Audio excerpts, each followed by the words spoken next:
back. So it's day 5. Day 5 of doing some custom painted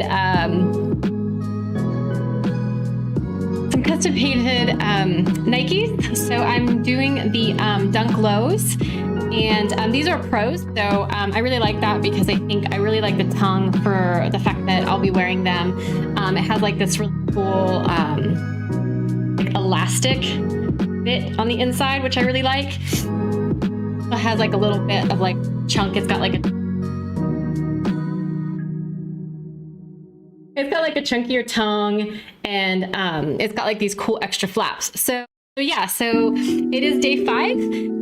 I am 12 hours in. If you've been watching the live stream so far, you've been watching the whole process. So it's about 12 hours in of the shoes. So today the plan is to do another set of the purple decals.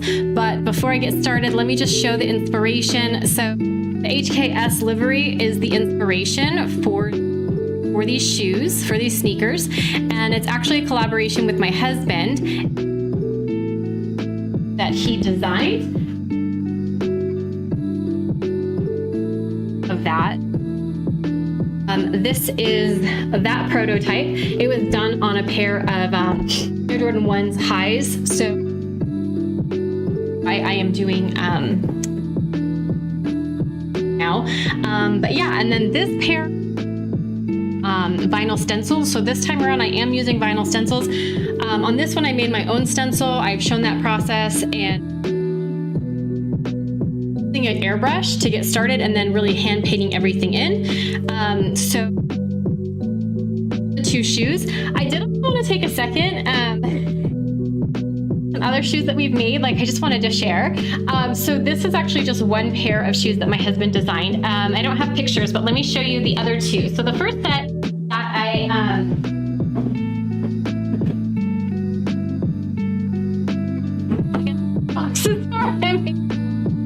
kind of spur of the moment. But the first set of sneakers that I did customs were these highs, these Air Jordan 1s based on the spoon livery. If you're that, you know. So pretty cool. Like this was pretty much done freehand. A stencil to help with this. But it's yellow, so it's like really bright. But yeah, this was the very first set that I did. More of a show because I didn't really know what I was doing. So there's way too many layers of paint on this because the shoe was actually the obsidian because we wanted the dark. Yeah, this is one of the shoes that he designed. That's pretty cool. And then other shoe, the last shoe, the most recent one I did before the I'm doing is actually these highs as well. That is based on egg. So that's pretty cool. Had a good time with that. And then this one I did actually use stencil. So this is the shoe.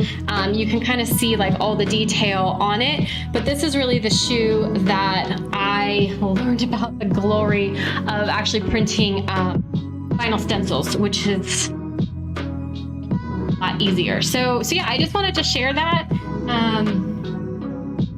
Oh, I just got noticed that my audio is going in.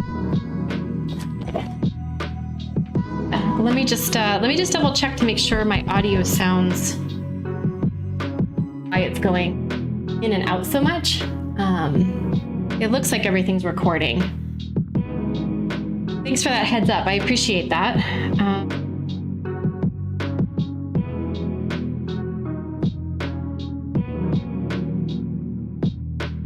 I'm just responding, checking to see if it sounds good. Turn it off here first. Okay, see if that kind of fixes it.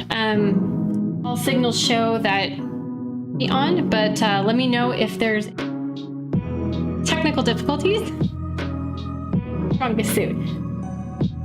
Today, I didn't really wake up feeling like showing up, but I am showing up, I am here, and I am going to make. So let's just get on to crafting. And I'm kind of... So, But I definitely can tell you more about the other and some stories behind them if that's something that you're interested in. Yes.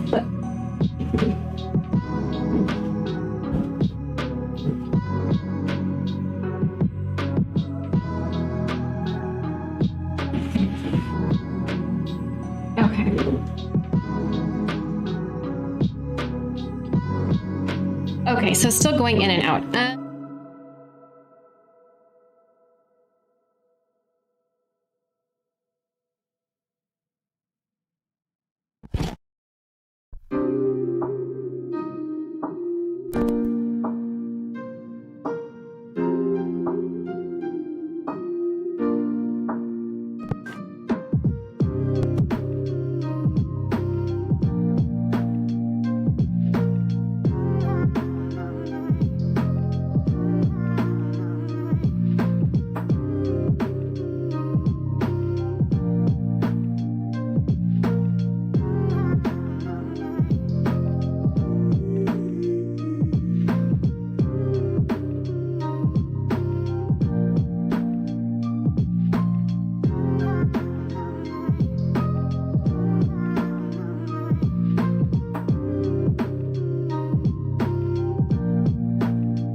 Okay, so I think I have fixed it.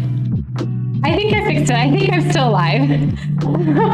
Hopefully that is good. So if for some reason it's still going in and out, let me know, and I will just kind of stop and completely restart. But hopefully I fixed it there. So I guess I'm just going to kind of talk a little bit and kind of see if that fixed it. Okay. Where was I? I love how sometimes like things don't always go as you expect. I guess that's part of just being live and problem solving like on the fly. So yeah. So anyhow, so I'm day 5, I'm 14 hours in. This is the prototype and this is the shoe that I'm at. Let's see. So today the plan is going to be, so today the plan is, last I ended, I had added the purple stencil, but as I'm kind of taking a look at the shoe, I think that it definitely needs a little bit more. So I'm gonna add my second round, my round 2 of the small purple stencil, so that I can get that completed today. So that's kind of the plan for today. And then to get all of that on, painted, as well as, great, it sounds like my audio is good. So thank you so much. I really appreciate that heads up. Even though I do a sound check before, sometimes things just don't always work. So thank you. So that's going to be the plan today. So then hopefully tomorrow I actually will be able to be finishing up and doing all the touch-up work. So hopefully by tomorrow, this is the left shoe. The left shoe will be done. So yeah, that's the plan today. So let's get started. If you're joining me, thank you so much for being here. I really appreciate it. Again, this is a space for me just to show up, to make. I kind of already mentioned today that I did not feel like showing up today. I didn't wake up super inspired, but I kind of lately have been going back to this quote that I heard somewhere, I read it somewhere. There's a couple different sources that maybe I've piecemealed it together from, but it's, think like a creative and work like an accountant. So really this channel and this streaming is just an opportunity for me to show up and get work done. So if you're joining me, I'd love you just to hang out. If you want to work on something and create something yourself, please feel free to, just show up for yourself and maybe start making some stuff as well. Maybe this inspires you. Also, like if you're curious, if you have any questions to ask me, please just like shoot them into the comments. I'm always open to questions. I'm a very curious person. So I'd love to know just anything you got, throw it my way. I'm just gonna get started. I do got a little bit of an ouch, so hopefully it won't affect my performance, but I did give myself a pretty decent paper cut on my thumb. So I just have it bandaged up, A, so it doesn't hurt, but B, so it just heals a little bit faster. So that is what's happening with my thumb. If you're like, what's going on there?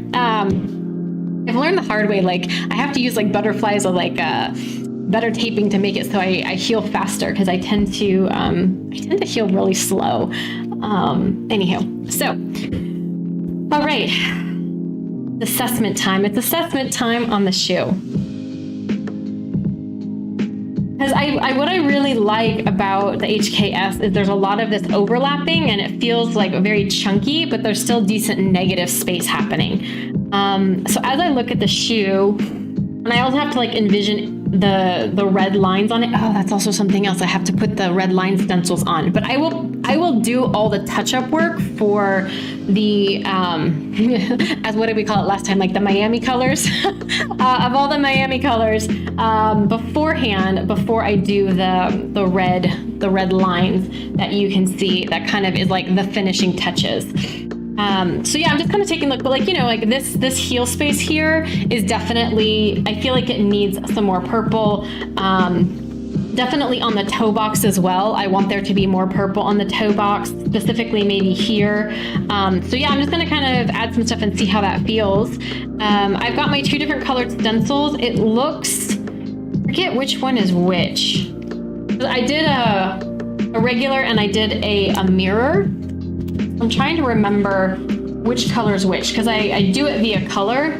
Okay, so purple is the reverse, pink is the normal, which would make sense as to why I have so few pink left, because I ended up using a lot of pink. So probably I'll use more purple this time. So I think I'm gonna start with the toe box, just because I think that's a good place to start. I think visually it's the thing that people see the most when they look at a shoe. Like it's one of the things that they see, like, you know, it's one of the most real estate depending on what kind of clothing you're wearing. So especially if you have pants on, the toe box just feels like it's a lot of real estate, if that makes sense, as well as the outside, right? Because I think that's what people are going to see for the most part. The insides on the inside as you walk, but yeah. So I have my 3D kind of printed image, and let's take a look.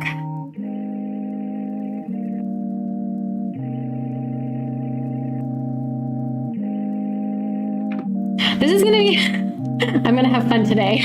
Excuse me if I'm really awkward in how I lay these stencils, because I do not have the ability to use my dominant thumb without the vinyl itself sticking to the tape I have, which actually, having said that, I'm gonna solve that problem by putting some electrical tape, because otherwise this vinyl is just gonna keep sticking to like the fabric of the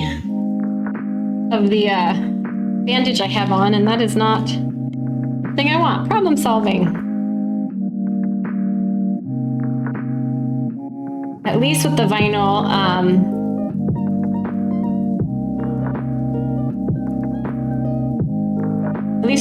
I can, it won't stick so bad.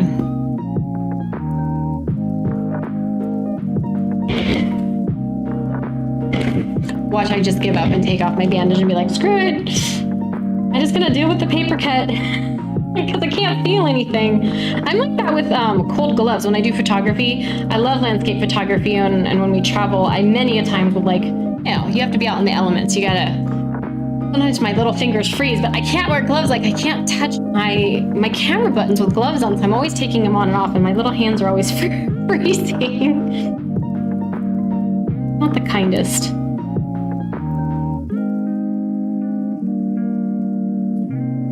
I'm kind. I'm just sometimes not the kindest to myself. I push myself through things to. They do like little hand warmers. Those little hand warmers that you can buy that like heat up. Those things are pretty nice.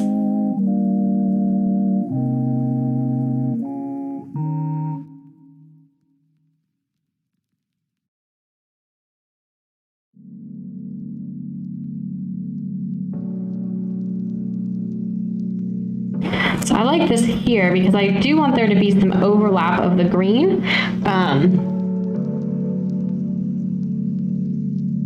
Just grabbing my handy dandy toothpick that I use to kind of, whether it's my nail or a toothpick, I use to get the grooves in where I need it to go.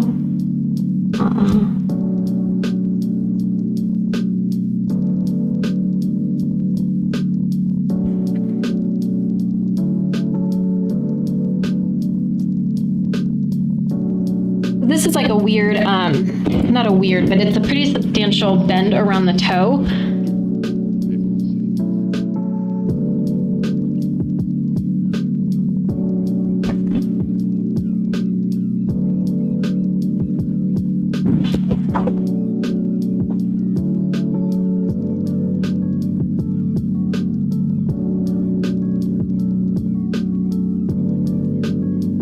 So that worked well. I cut it so that way it releases I'm sure there's a physics term or something. I'm not that technical, but I cut it so that way it bends easier. There's the description today. I cut it so it bends easier. Yeah, exactly.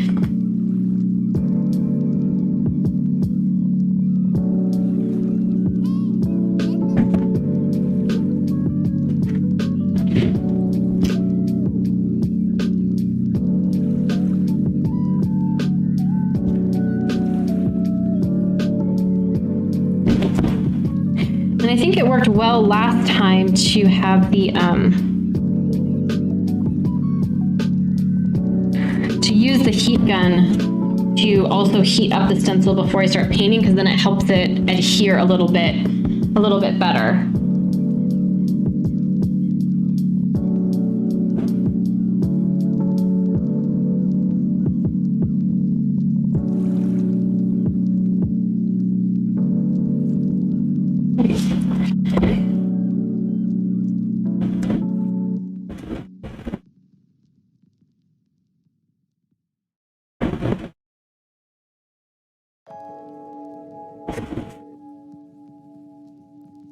Okay.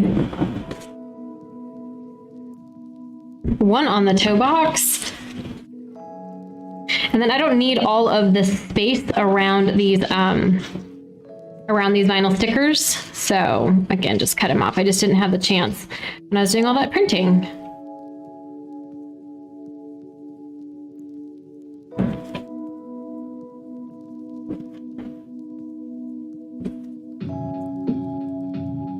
Okay.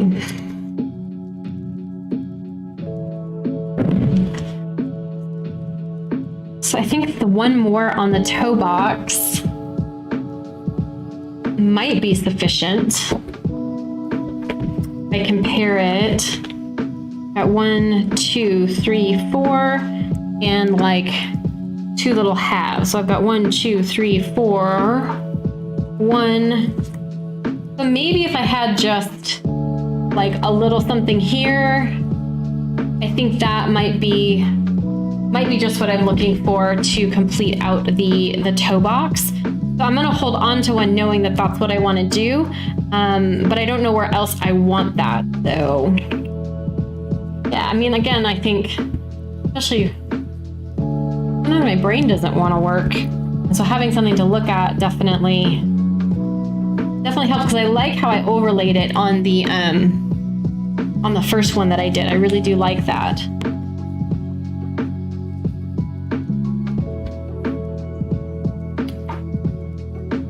I've got a decent amount of overlaying happening here.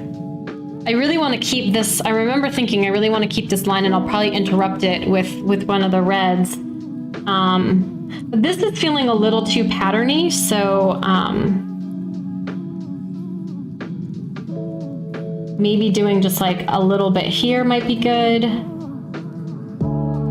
Or actually just carrying it. That could be good too. Okay. So I'm actually going to use this one and halves it. So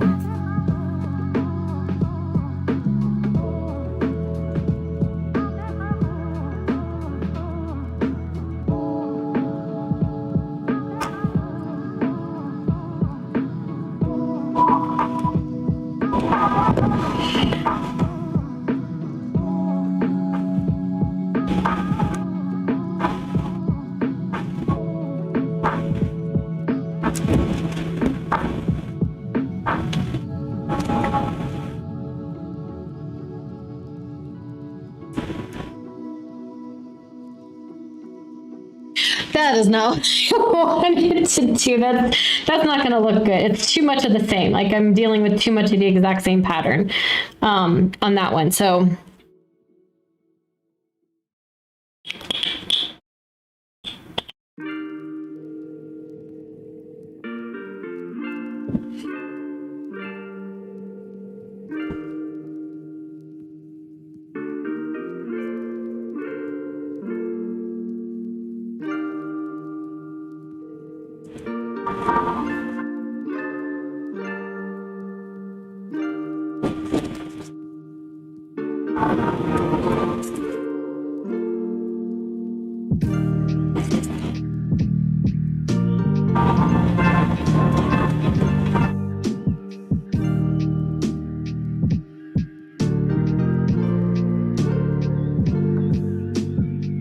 okay.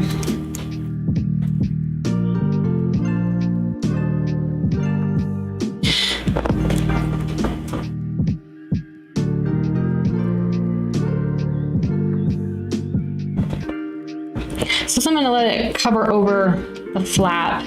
I still want to break this up though, so I think just splitting this one in half was still a good idea. I'll just use this one because I just want to split up that line.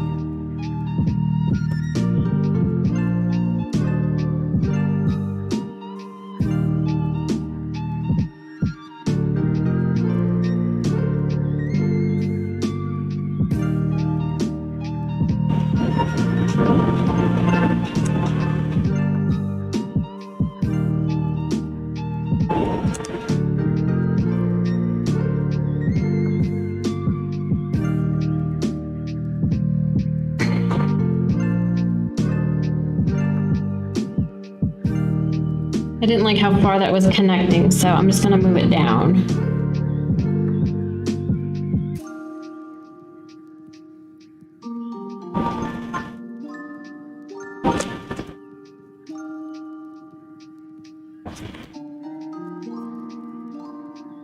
Okay. I don't know, we'll see.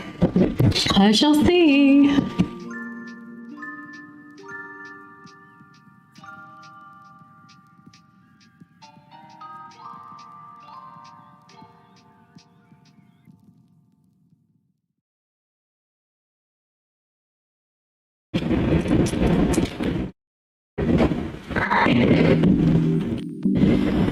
Okay, so I've got an extra one there.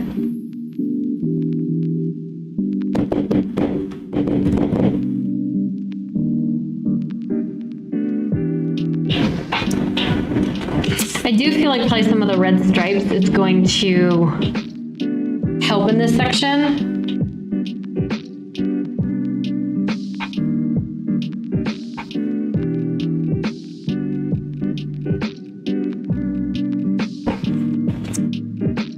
Let's get that heel section, because I knew there's something I wanted to put in there, and I think probably just letting a purple one just full on go across that probably would be what I want.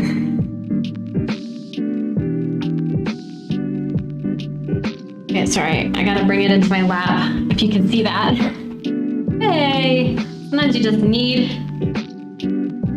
2 sets of hands.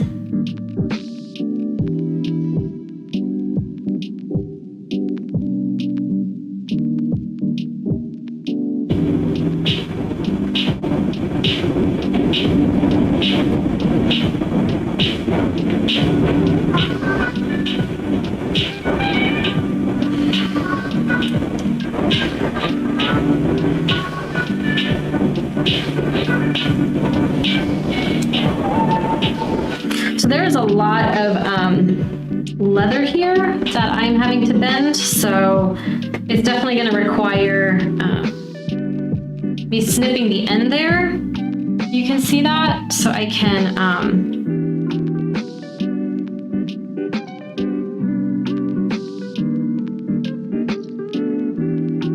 yeah. There's a lot of having to bend the stencil around the leather on the back of the heel.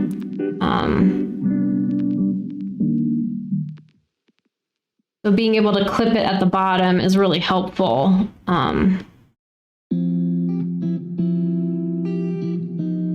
Yeah. So yeah, I think that's gonna be good to have one more purple on the back.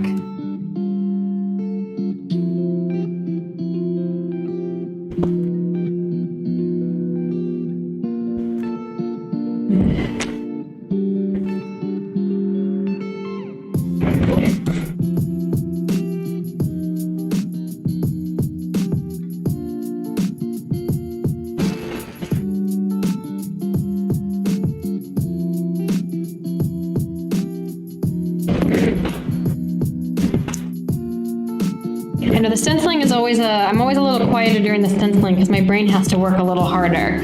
My brain has to actually think. It can't be on autopilot when I'm stenciling.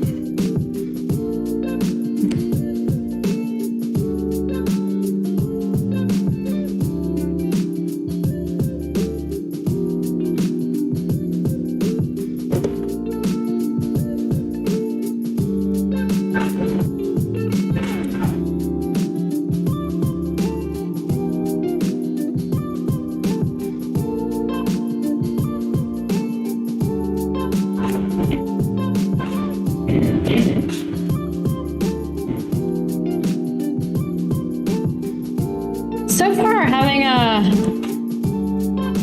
non-using thumb is working okay.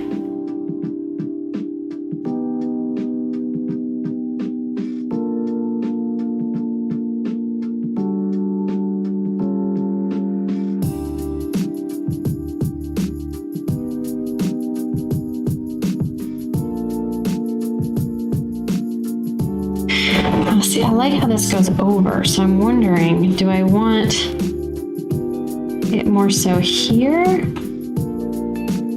Maybe.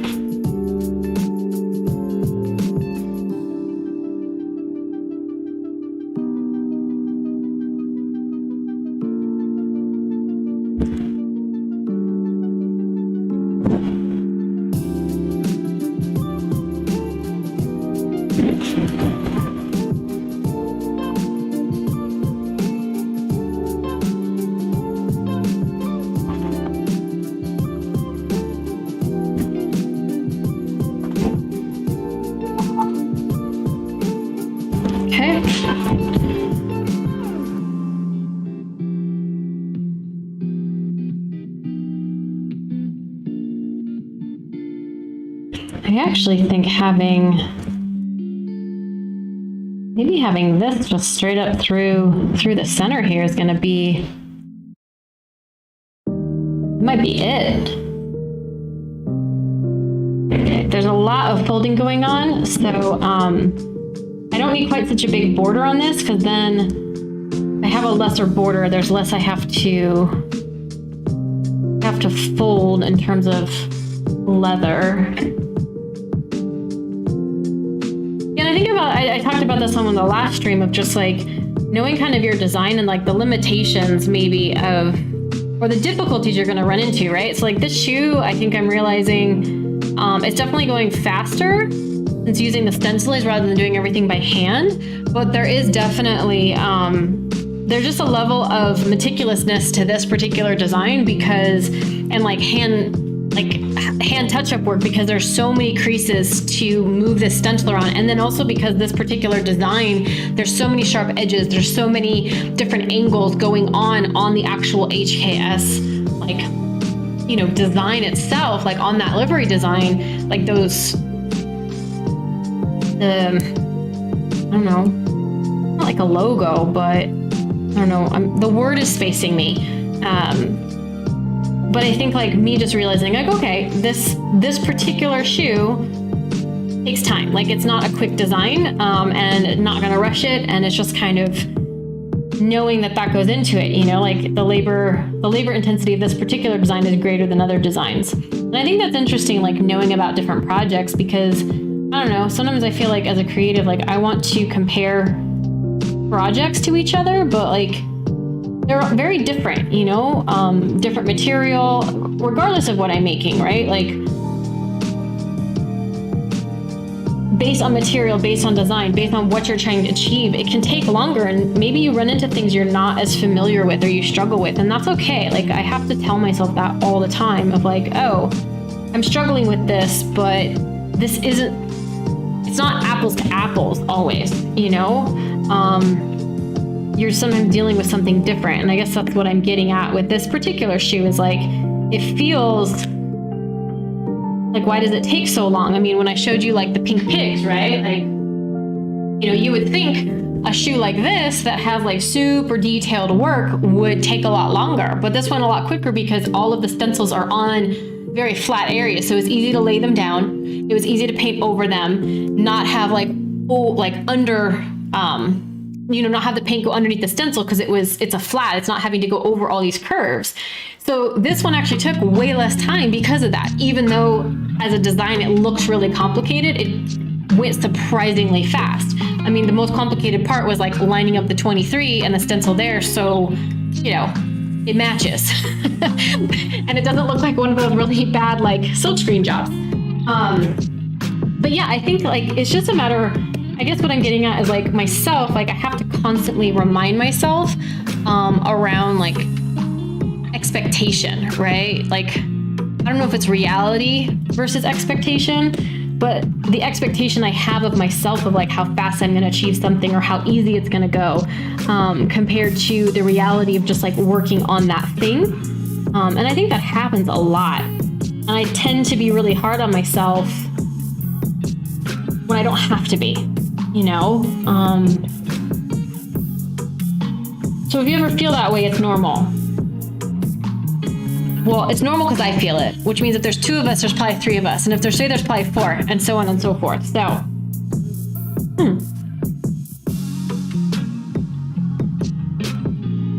again, I really do come back to, and something I'm constantly having reinforced in my own life is like my struggle.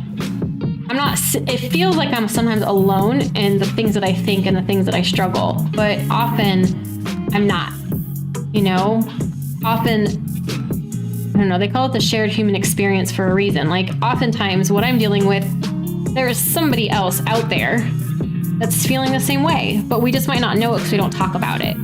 So if by me sharing and showing up and working and talking about how I make and what I do and some of the stories and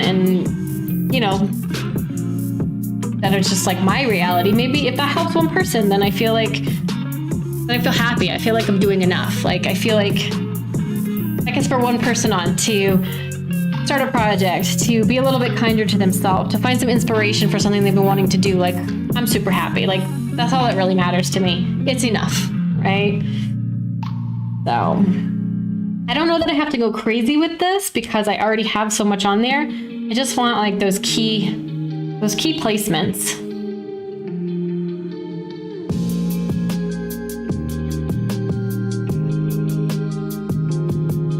Oh, that's right. I wanted something here. I definitely can tell I need to add something else here, have an additional overlap.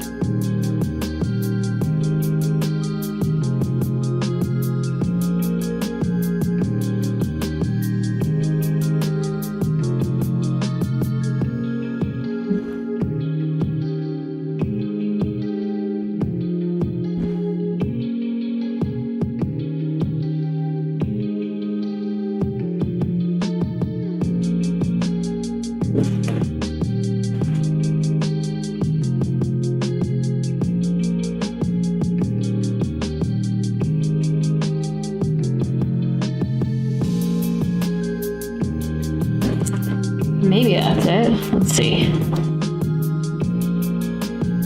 Sometimes even it's hard for me, right? I don't know. It's kind of hard for me to see the negative space right now as I'm working.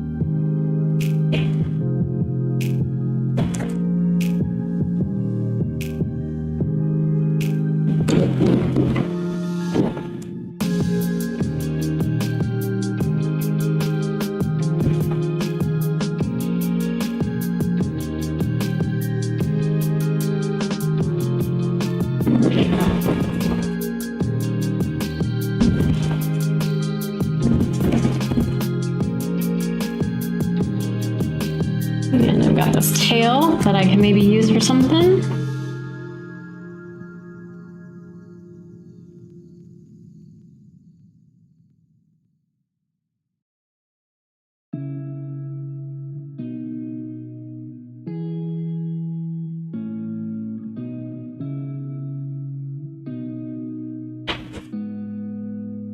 So I'm going to overlap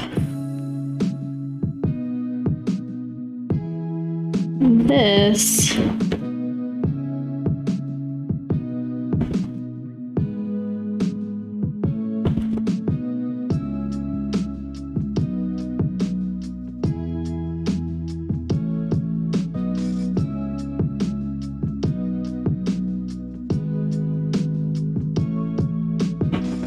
Brain's thinking, brain's working hard. Hence the silence. I don't think I like two halvesies there, like two halves of the same stencil, so I'm not going to use that. I think a full thing here blocking this off might be more effective.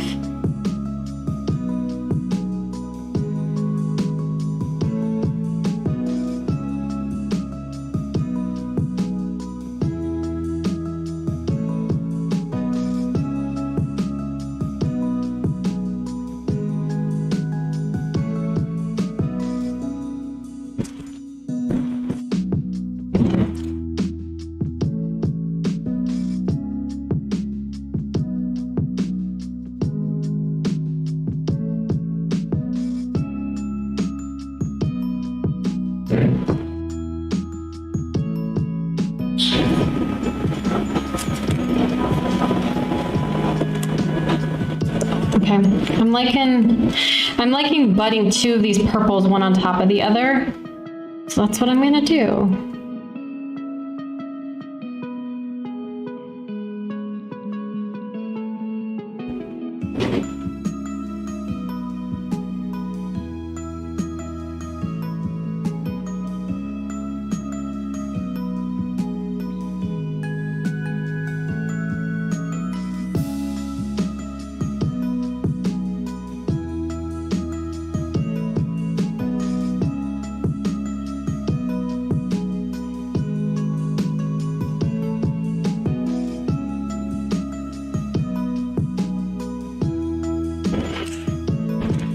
It's like a weird,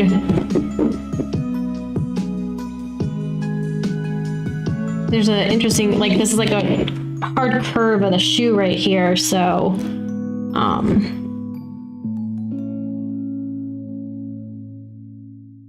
cutting it there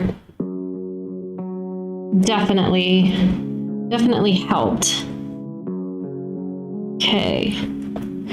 Yeah, I'm liking that. That's a lot of like going over the edges with some of like the pointed, some of the detailed parts, but it'll be cool. I think it'll look cool.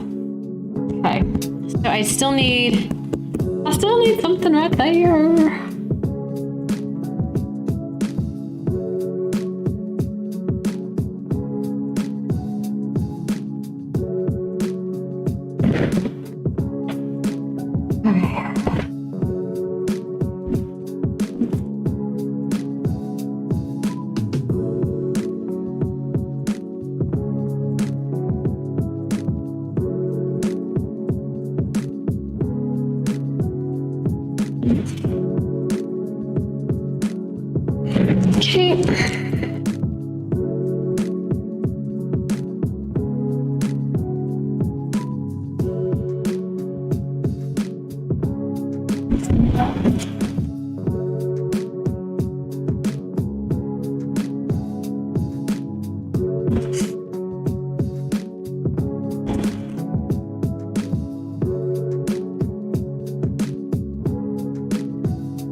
Yeah, I think just filling up that space is gonna be cool, and it's just barely gonna touch over the green, so I think that'll be good.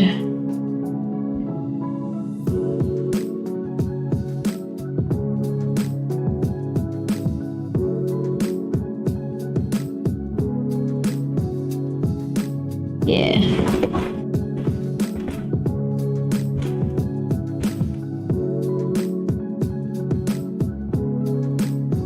And I think here, like, I don't think I need to add anything else here because I'm gonna clean this up and then I can add, I think some of the red.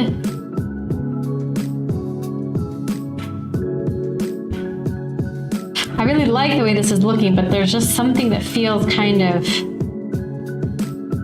empty about this space here.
Sorry, I'm still getting notes that my sound is not great.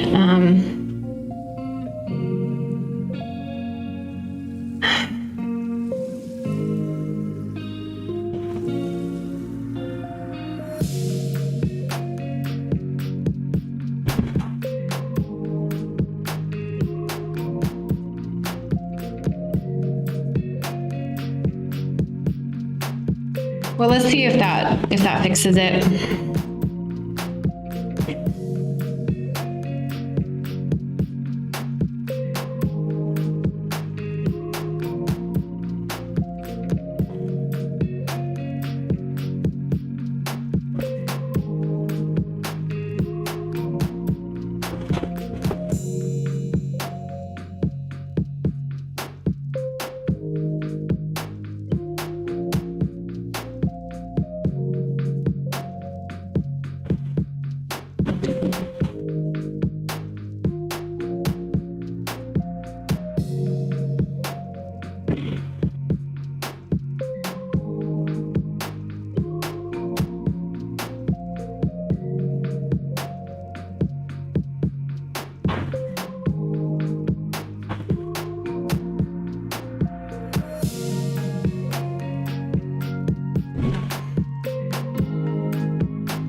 All right, cool. Well, keep letting me know if audio is not great.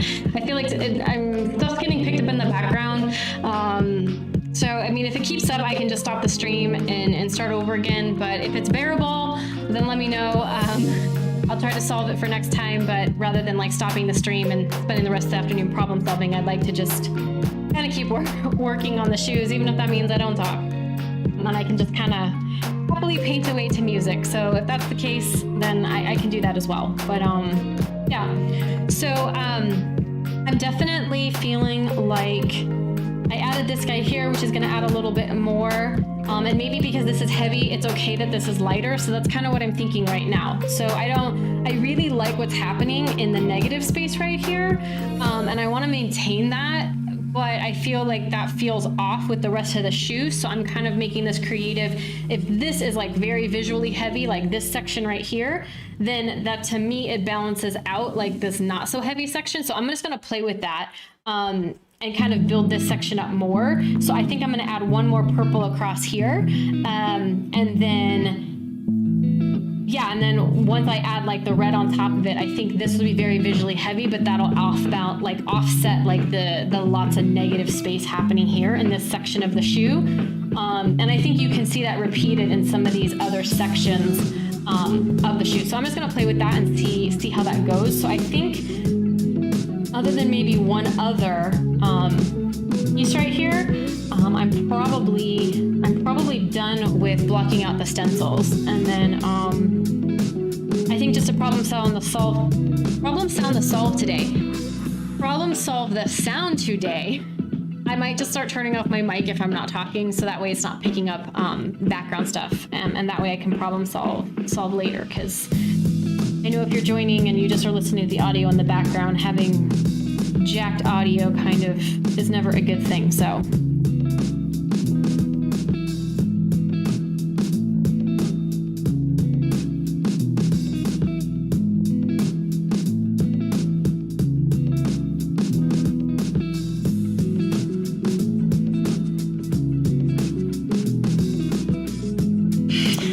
So I think I can overlap this purple with another purple, and that's going to be kind of cool. So I'm just going to do that, and then I think I'm done.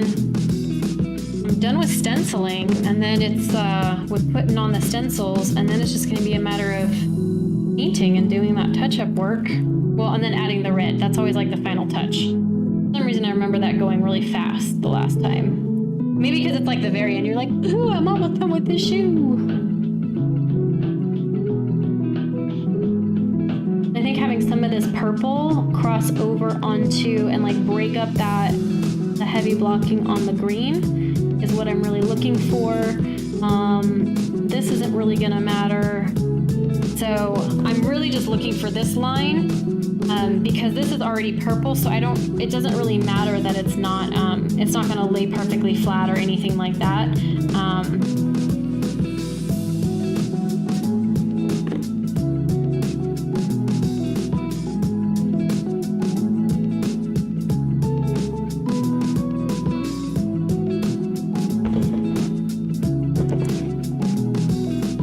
I'm really interested in this tail section, and then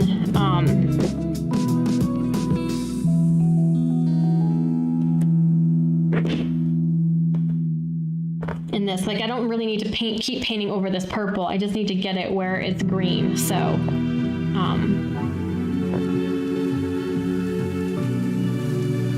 that feels good. Okay, so I feel like the blocking is done. So I'm gonna go ahead and I'm gonna hit everything with the the heat gun. But for the most part, that feels like the blocking is done. Woohoo! Okay, I'm just gonna put all my extras in this box.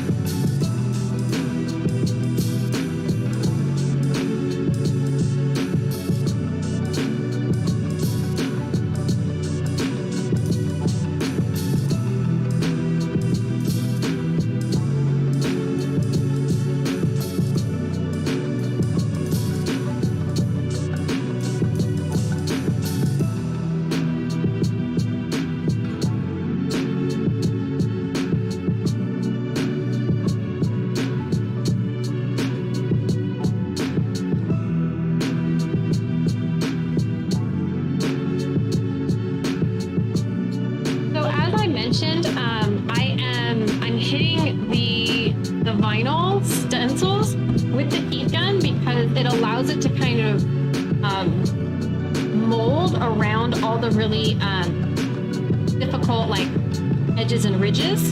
So that's what I'm doing here, and just using my finger to kind of press it down. I found it to be really helpful last time, so that's just what I'm going to be doing here for a little bit.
Okay, so I feel pretty good about that. So I am gonna just go ahead and get set up for painting.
up. I got my paintbrushes. I found success with some number 2 filberts.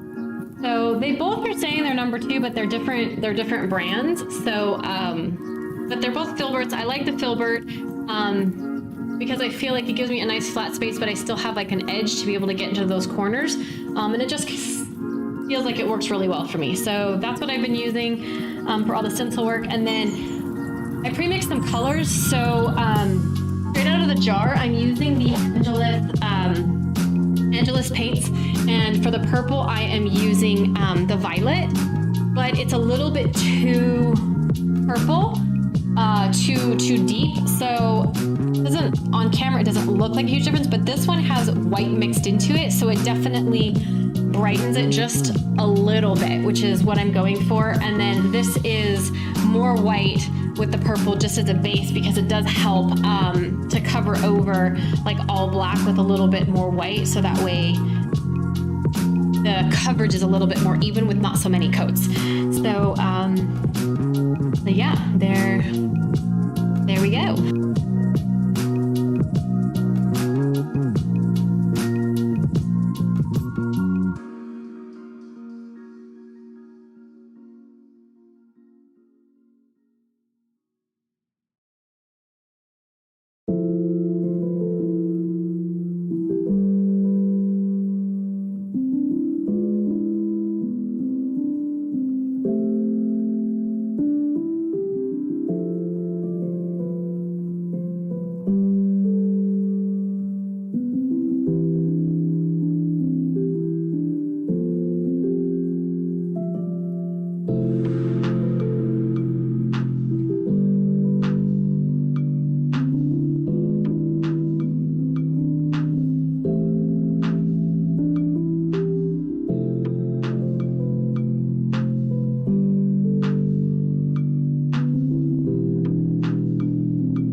Joining, wherever there is like a lip in terms of the leather, I like to really, my first time around, really get that lip pretty covered, because it just helps, I find. And then I'm always wanting to pull in from, I never want to, like if this is my stencil, I never want to go take the paint from the inside and towards the stencil, because that's going to maybe potentially make paint go underneath. So I always want to go from out and bring it in, so that way I'm not like, you know, I'm not pushing the dirt underneath the rug, as you will. I'm instead making sure the dirt does not go underneath the rug as best as possible, if that's a better visual analogy as to what's occurring here. So that's what I'm working on.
was thinking about working on shoes over the weekend. Had some dreams about the shoes, had some dreams about wearing the shoes. I guess that's always a good thing when you're dreaming about the project you're working on. I also was dreaming of a photograph I've been processing mentally. I mentioned it, that it's going to be the next thing that I stream. Whether that's end of this week, but next week. But definitely, I've given a little bit more thought to the next photograph that I'm gonna make. It's definitely a challenge to my Photoshop skills. So we'll see how that goes. But I will live stream the process and kind of like the sketch behind it and the idea, and then me actually taking the photo. So I'm pretty excited about that. I'm also very nervous because there's a lot that I don't know that I just have to figure out on the fly. And I don't really know if I do it the right way. I don't know if there's even such a thing as like a right way to achieve how to make something. Because like if you have something in your mind that you want to make, and if you're able to make it, however you get there works because it got you to making that thing. So I don't know if there's a right or wrong, but I'm definitely a little nervous to stream it live because it's a little bit more personal. Like, I think for me, like, my intention for this channel is to give myself a space to show up and work. And I started with the shoes because I feel like it's fun. It's a fun side project. It's not too serious. And I'm just enjoying it. And there's nothing about it that, my livelihood isn't based on this. It's not like I'm making a living off of sneakers. It's just something that want to make with my husband. So we have like cool sneakers to wear. It incorporates something that we both really love. And if people like it and people are interested, cool, but no pressure. But when it comes to my artwork, it's a little bit more personal. It's more, okay, don't paint on the Nike swoosh. Gotta remember, don't paint on the Nike swoosh, Erin. But yeah, like I think with my own artwork, it's definitely, it's just more personal, right? Like the things that I want to share and the stories I want to share, it's just more personal. So it makes me nervous. I'm still gonna do it. I'm still gonna show up and do it. So hopefully you enjoy. Hopefully it inspires. I'm really looking forward. I think I dreamt the most about that over the weekend, was how I'm gonna photograph it, like kind of like I was thinking about and like dreaming about like how I'm going to go about making this image that's in my head a reality. So that was kind of, yeah. And I think something that a question I've been asking myself lately is like the speed in which I make stuff. So I'm constantly, and I made an art post about this that's on my website. And I have an art piece that's called Creative Wasteland, and it talks about this. At least that's what I've titled it for now, Creative Wasteland. And it's this image of me kind of like slouched over the edge of some what looks like dead tree stumps with like all the roots hanging out. And it's like this visual representation of not really getting started on stuff, and like I constantly have thoughts coming in and out of my mind of like things that I want to make, but then I don't end up necessarily making them, let's say.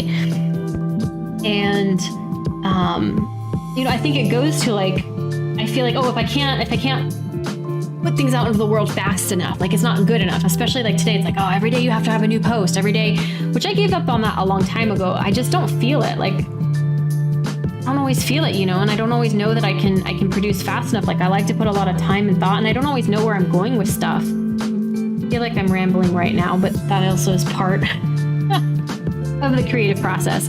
But yeah, like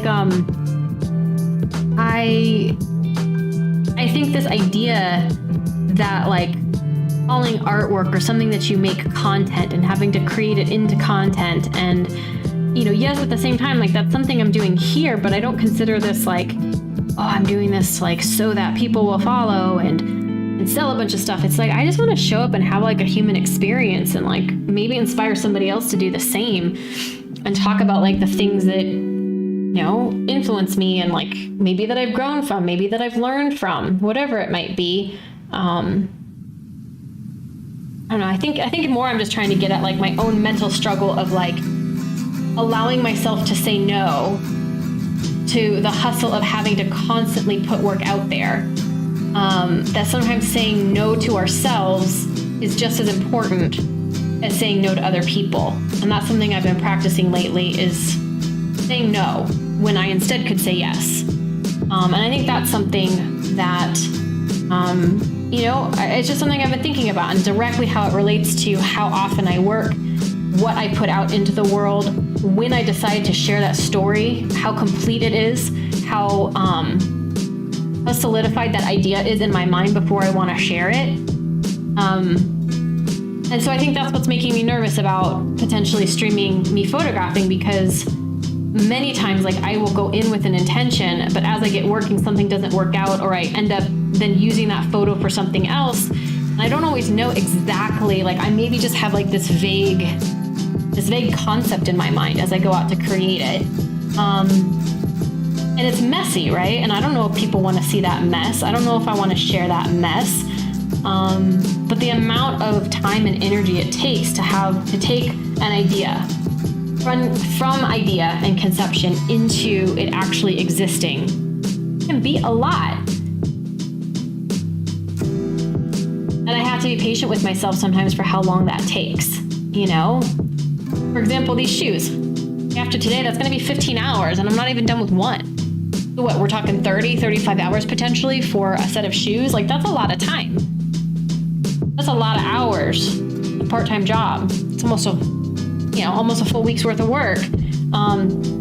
Showing up to a 9 to 5. And, I don't want to think about it in terms of,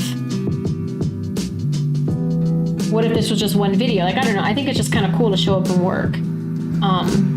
But it also makes me nervous. Yeah.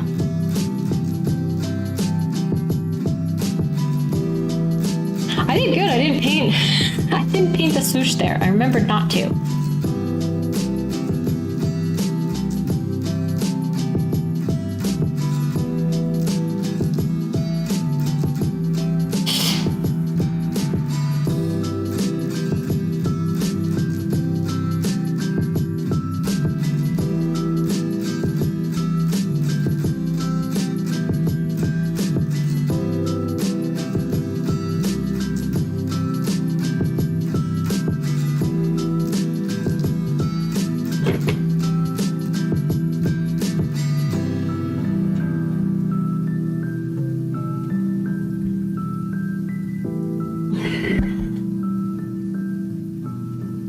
Being a righty and having the mic right next to my paintbrush,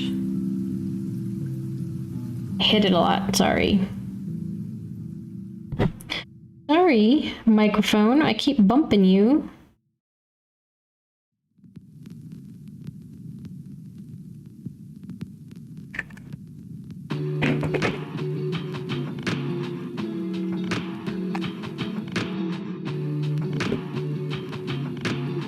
Don't paint the swoosh, don't paint the swoosh.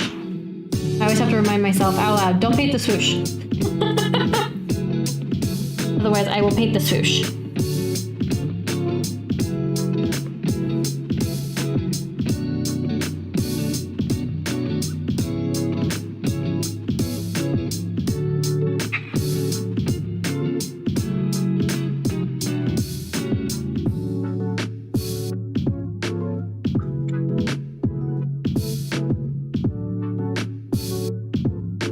Got a little bit on the swoosh.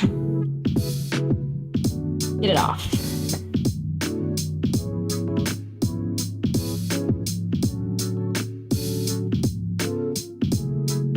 Okay, so that first basic light lavender coat with the extra white is on, and getting ready to start on the full-on purple. I've talked before about the importance of not mixing with your actual brushes, so that's why I use a toothpick. Also, I think paint transfer Typically I would use like a palette brush or a palette knife, but I don't have one. So I'm just gonna, I'll figure out how to get it out of the jar. So,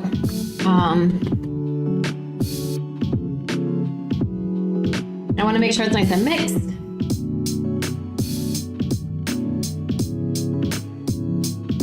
And I think for the most part, I was pretty successful in just 3 coats, and in some areas having to do 4. So, yep.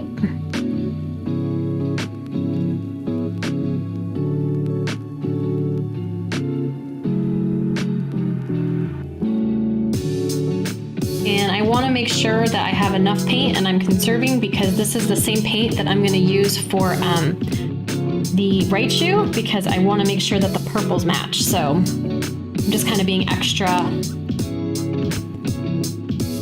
frugal with the paint.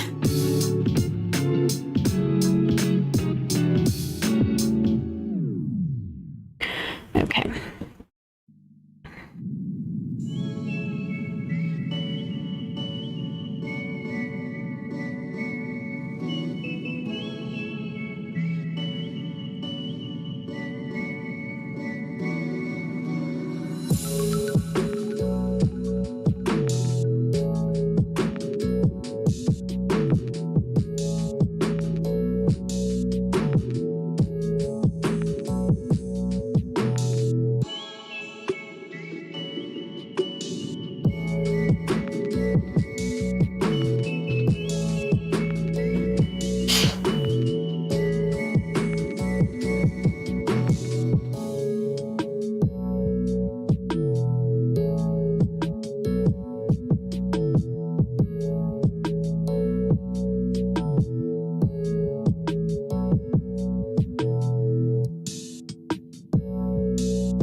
I'm just all up and hitting this mic with my brush. Let me move it and see if that works.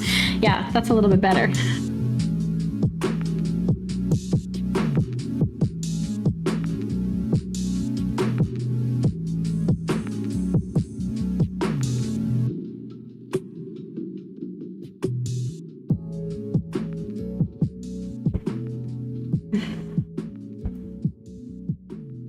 So far, it's okay not having a right thumb.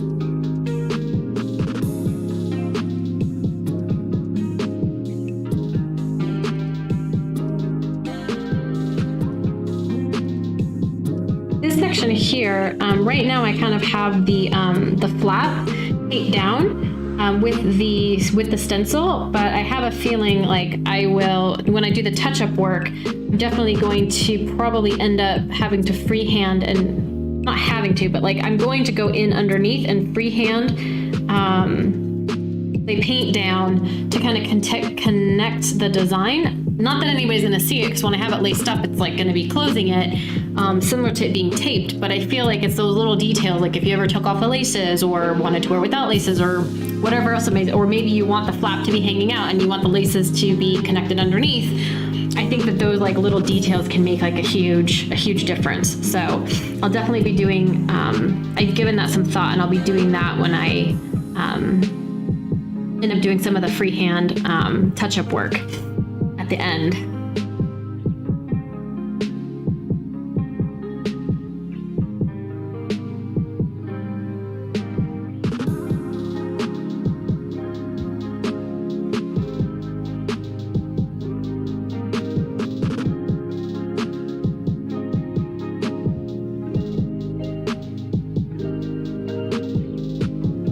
And if I find that I'm getting like too much paint, I tend to just like wipe excess onto a cloth to get my brush a little bit drier, and then I just kind of like use that drier brush to kind of sop up some of that paint if I need to do that.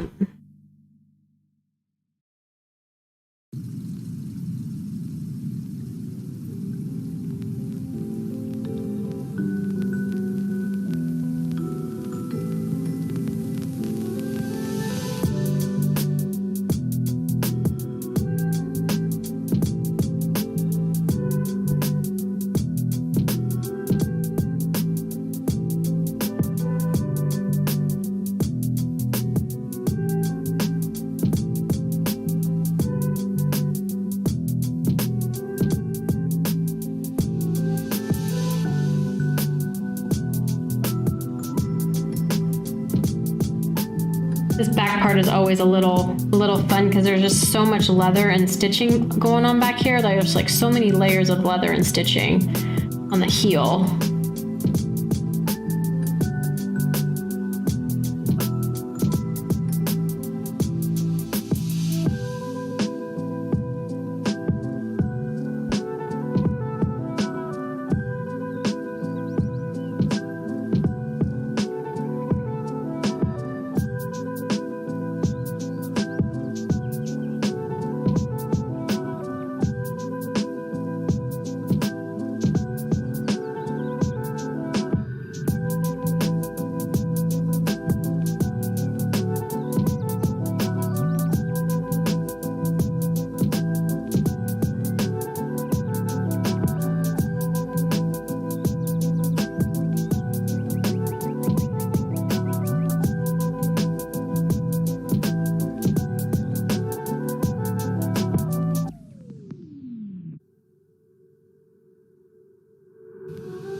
I will say I'm having to like hold my paintbrush up here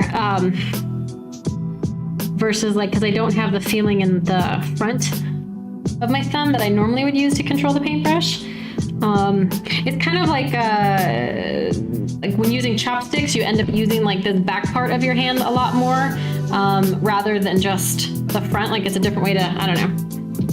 The chopstick skills are coming in handy with the paintbrush.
on. First coat of the dark and full second coat is on, so that feels promising. I'm just going to cover over the paint, and then I'm going to hit with the heat gun just to kind of dry it out so I can go on and do the third coat.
Okay.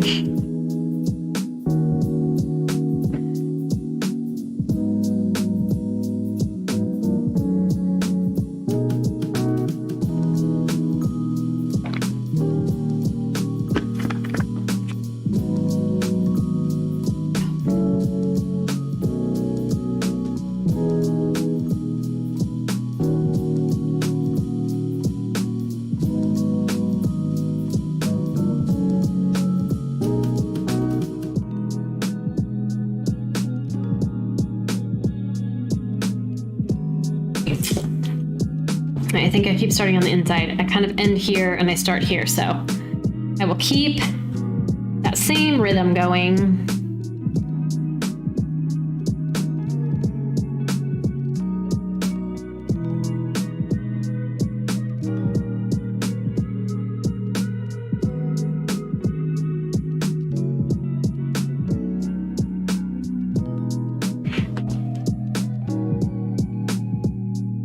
I think I mentioned last time, using the same stencil color as his paint is actually, it makes it more difficult, I think, visually, because it just then looks like one big purple blob. There's a song around that, like a Holland. It was a one-eyed, one-horn, flying purple people eater, one-eyed. Yeah. I went there. I went there.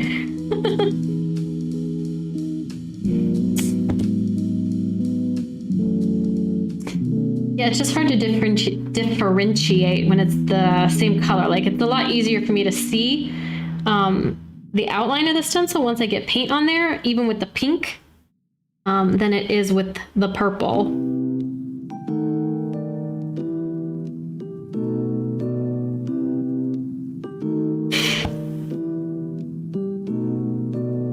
It was a one-eyed, one-horn, flying purple people eater, one-eyed. I don't know where that song came from. I feel like I reheard that. I have a good friend whose son absolutely loves Halloween, anything Halloween. And he has like this CD that's like rewritten a lot of kids' songs, but for Halloween, like instead of like 3 monkeys jumping on the bed, it's 3 skeletons. I don't know. That's the most recent time I heard this one-eyed purple people eater song. He really likes that. I forget what melody they stuck it to, but rando, I know.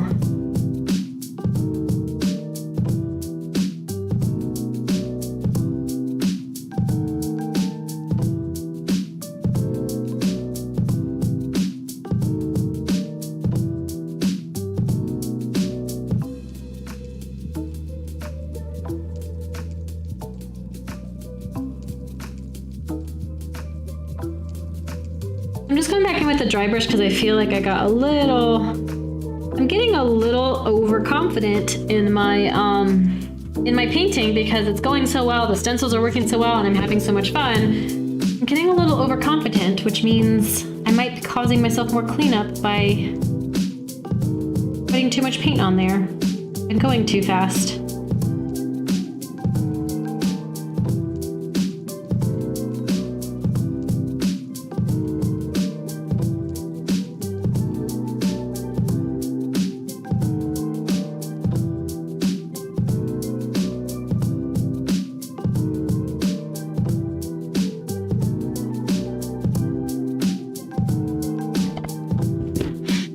You know, me and this mic are just not getting along today. Oh.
Over on the back of the shoe that always has a bunch of stitching.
That was my is looking good head nod dance.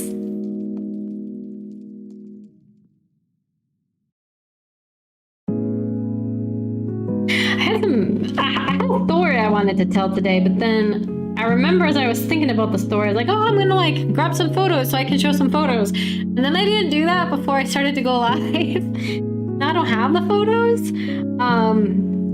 So I'm in my head, I'm debating, do I want to talk about this thing or do I want to save it for next time? Don't have photos to talk about, but I guess I can talk about the sentiment of it. And maybe include a more comprehensive in a recap video or something. But it has to do with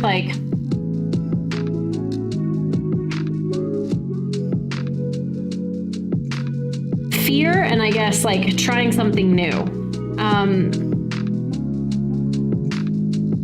So fear and trying something new, and I was kind of talking about this with one of my other art pieces, the art piece that follows up the one I was describing called Creative Wasteland, that really talks about, that piece is really about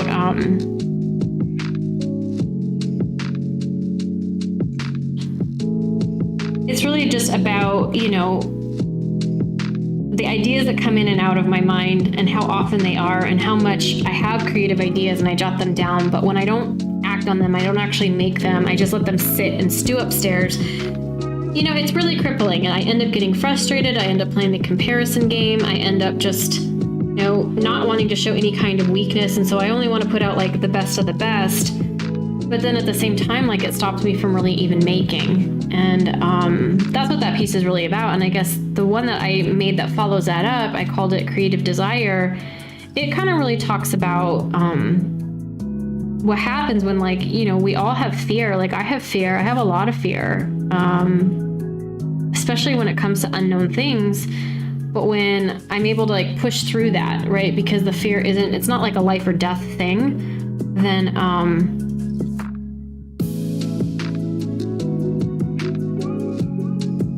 what I discover on the other side of that fear sometimes is a really great thing. And so I guess to use it in relation to like these shoes, right? I didn't know if I could do them, but I tried anyway, and then I'm having a lot of fun and like I'm enjoying it. Like, yeah, okay, I know, like, oh, I'm good at crafting, I'm good at painting, I'm good at making stuff. I always have been. But to actually do it and then be like, oh, what if I jack up this pair of shoes? Like, there's fear there, right?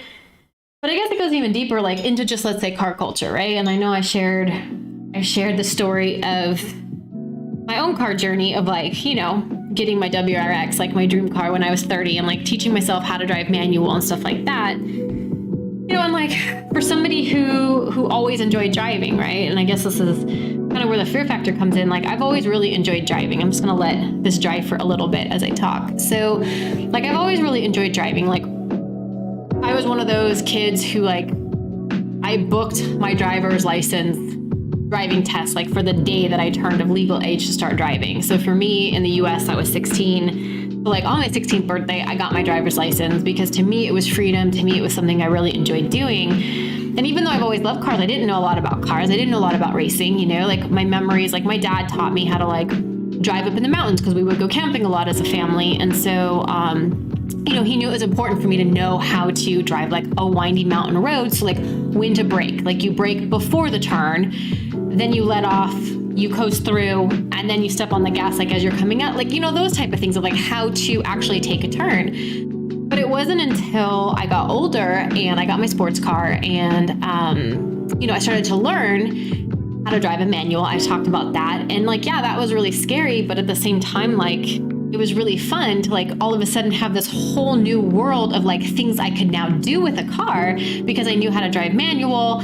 And so like the fear kind of was here, but I could have let the fear stop me from being like, no, I'm going to stall out. I'm never going to learn how to drive a manual. Like, what are people going to think as I'm driving down the street as like this older woman in like a sports car? And then I stall out. Like, they're gonna be like, she doesn't know what she's doing. Woman driver, whatever it is, right? Like, those are all the thoughts that I had, but I didn't want to let that stop me. So it's like, those are just, they're silly fears. They're not like anything that's life threatening, right?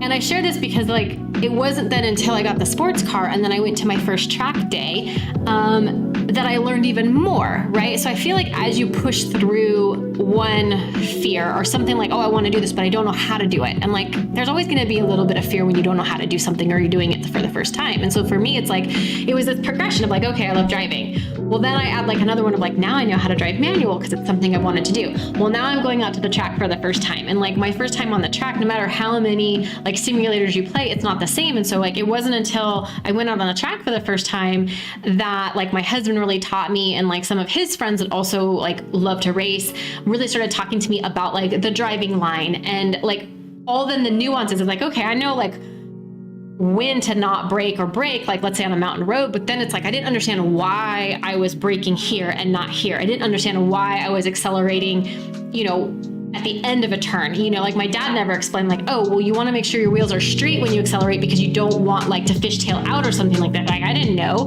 but it's like my husband taught me that, and some of the other friends that we have taught me that. So like learning that driving line kind of it just is like another piece of information. And then it's like, okay, cool. Now it's even more fun to go out on the track. Now it's like, you can just like kind of keep adding like the information you have onto what you're learning. But it all to me kind of goes back to like this bigger picture of like, at least for me, I don't know, whenever I tell stories or, maybe people make a comment about like, oh, but you've done this or you've done that. It's like, well, yeah, but I didn't start there. Like I didn't start being where I am when it comes to like my love of cars and like my appreciation of cars and my love of driving them and the different things that we've done. But it's like one thing builds on top of the other, but you have to kind of like, at least for myself, like I had to like first pass like that first hurdle and that first fear. And then I passed the next hurdle and like the next fear. I don't know.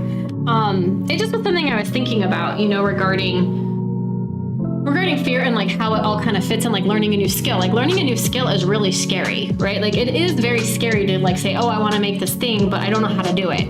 But what's so cool about like today is like, man, we have so many resources. Like you could just go on YouTube and like find so many tutorials. There's also so many like online learning platforms, whichever one you want to pick from.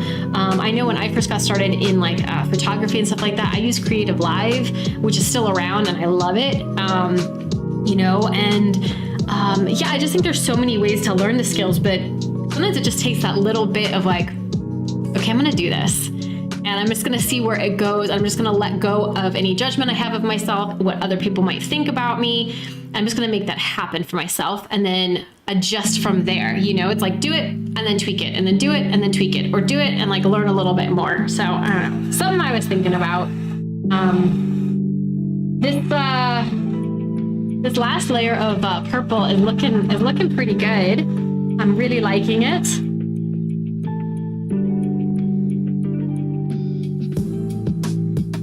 It's still just a little bit streaky, so I'm gonna go back over with just one more. Basically, I guess it's a fourth coat, which is really just the third coat of the dark, but it's a fourth coat total, which is seeming to be pretty standard, but I am doing pretty light coats. I think with that, then that's gonna be pretty good for the day in terms of the actual painting, and then maybe we'll do some touch up. I don't know, I'll assess. So I don't know if that story made sense. I feel like it kind of made sense. I'm not the best. I want to get better at telling stories. I think that's something else that I'm actively wanting to practice, right? So like just sharing things that I'm working on is, you know, I've never considered myself a very good writer. I've actually been told, oh, that's not for you. But I think it's just a skill set, you know, like I never really was a reader until I kind of became more of an adult. Not that like I'm an avid reader, but I do enjoy reading. And I read a lot more than I did when I was younger. But yeah, I mean, I think learning to tell better stories and stories that are interesting and having a point to a story, all those things. So thank you for bearing with me if I just ramble as I'm practicing. Yeah. Because I don't know, I feel like anything doesn't come naturally. Like I feel like everything needs refining and practice, you know? Like, yes, I naturally enjoy making stuff and like problem solving and creating stuff, you know? That's natural to me. But if I didn't put in the time and energy to practice and learn and like get better at something, you know, that natural ability is never really going to go anywhere. And I feel like it's the same for any skill set. So for me, it's like, okay, maybe in person, I feel like I'm articulate, but I still maybe have a hard time getting to like a point quickly, you know, and I know for myself, like storytelling is something I just want to practice and get better at. It's kind of like when I first started taking photos. I love taking photos. I can't say I was the best at it. I'm a lot better now after taking so many photos. It's just, maybe it's just repetition. So my early on stories are poop, then they're poop. Thanks for bearing with me. That was a weird word to use. It's not a word I would normally use, but I guess I don't quite know what I should or should not say on YouTube. I don't know all the rules. Twitch was a little bit more forgiving with certain things, but kind of beside the point.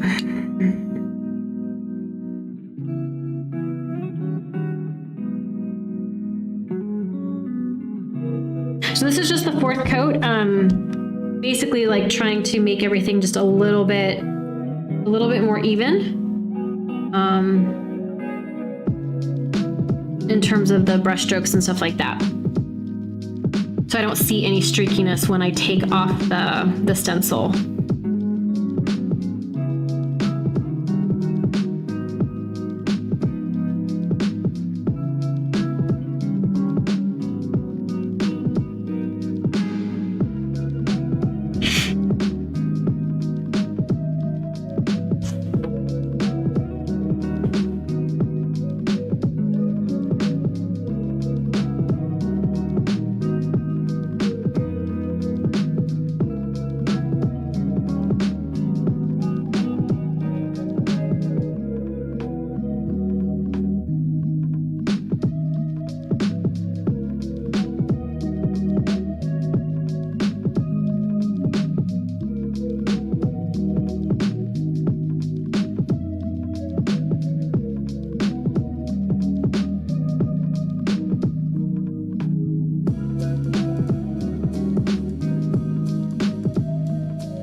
Yeah, it's kind of hard to see when it's the same color.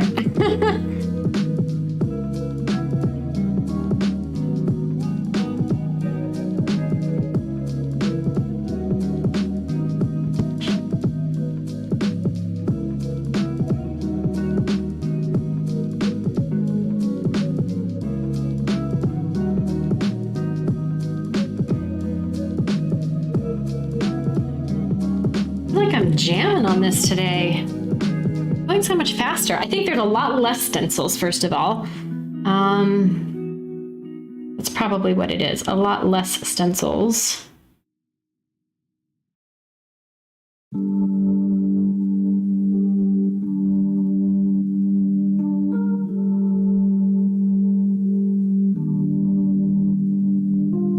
lot less surface area to cover today.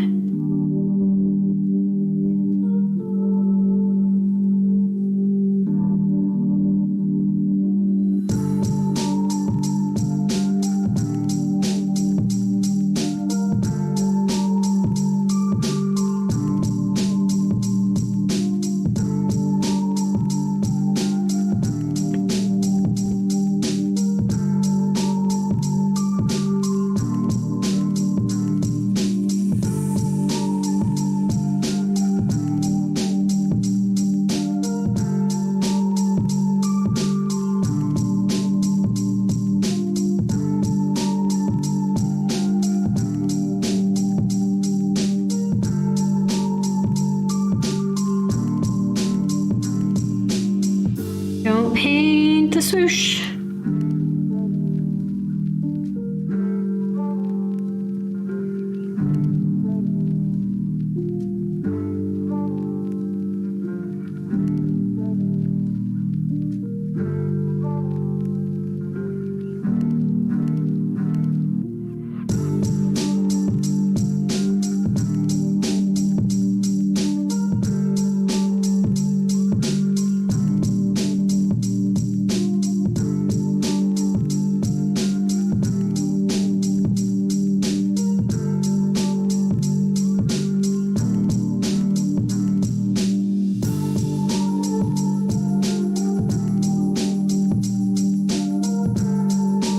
I like how it like wraps up onto the, it's hard to see with the stencil, but I really do like how the color like wraps up onto the edge of the leather. I think that's cool.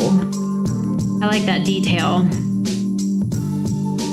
And I already started there. Hey, let's go far. I think we're done on this one.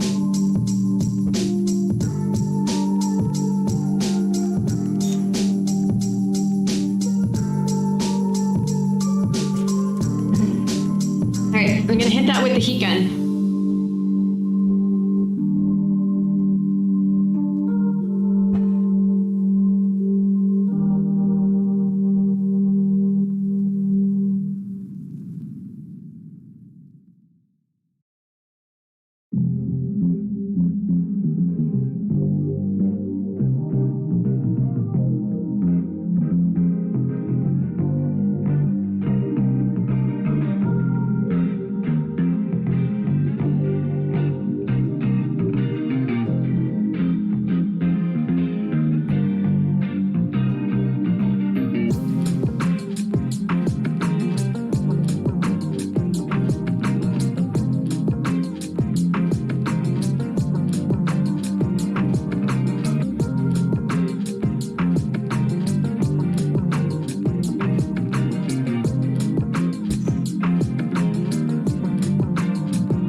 Okay, that feels really good. Now that I'm done with that, I gotta decide. So I want to take the stencils off. Maybe I want to do some touch-up work on this.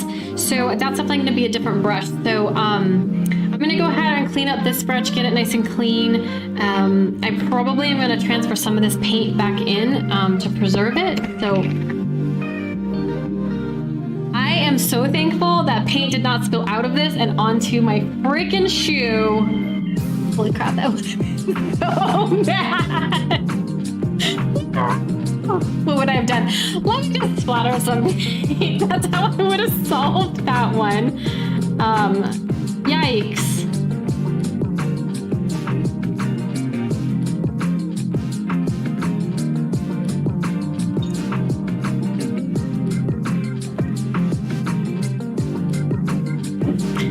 Yikes, yikes, yikes. All right. I'm gonna take a quick break, reset myself, clean up this water, and I will be back here in like a couple minutes or so. So I'll be right back. Thanks.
cleaned up my water. I cleaned up the one brush. And then I'm going to... We've had a chance to let the paint dry, so I'm going to have the fun part and remove the stencils right now. Let's do some stencil removal.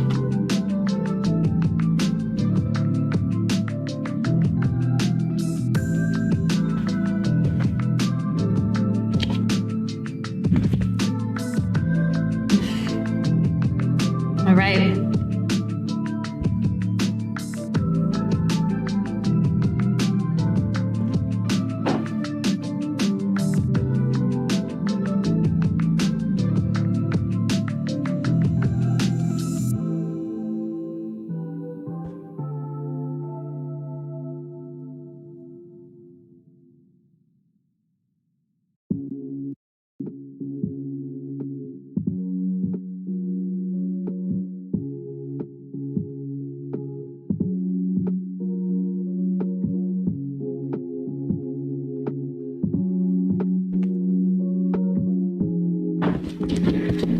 This, I think, is why I'm using a different color. I got this little bit right here.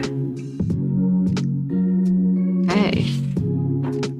Yeah, that looks really clean. That looks really good.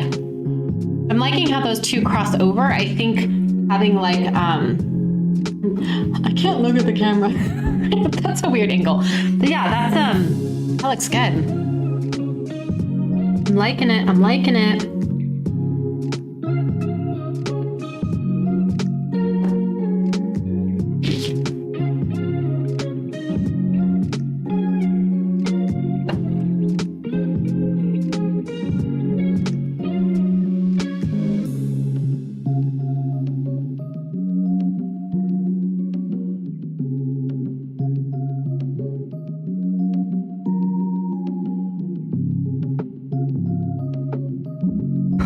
Oh, that one looks nice and clean. Yeah, that looks good. I like how that's overlapping. It's just a little bit. I like this a lot.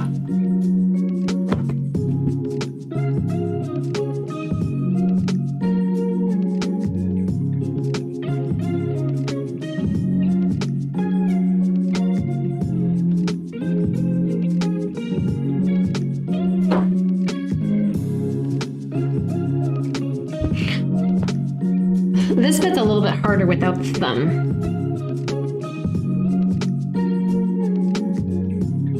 I'm gonna reset the time limit on my iPad.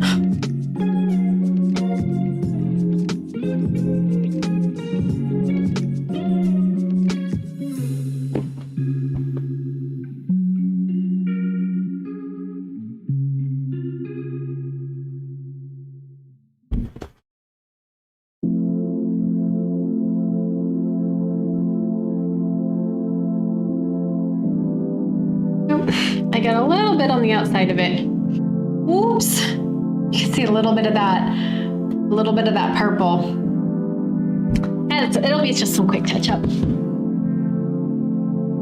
Oops.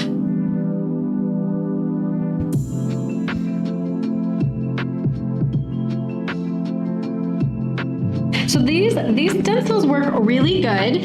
And then it's just in the areas that they bend a lot or have to fold when it's the fine detail of, so the winning combo of when I'm gonna have to do touch-up work is when, I think this is a perfect example, right? So it was clean on, but when there is a stencil with fine detail and on a seam that also has stitching, it's just gonna require touch-up. Like there's no way to have it perfect.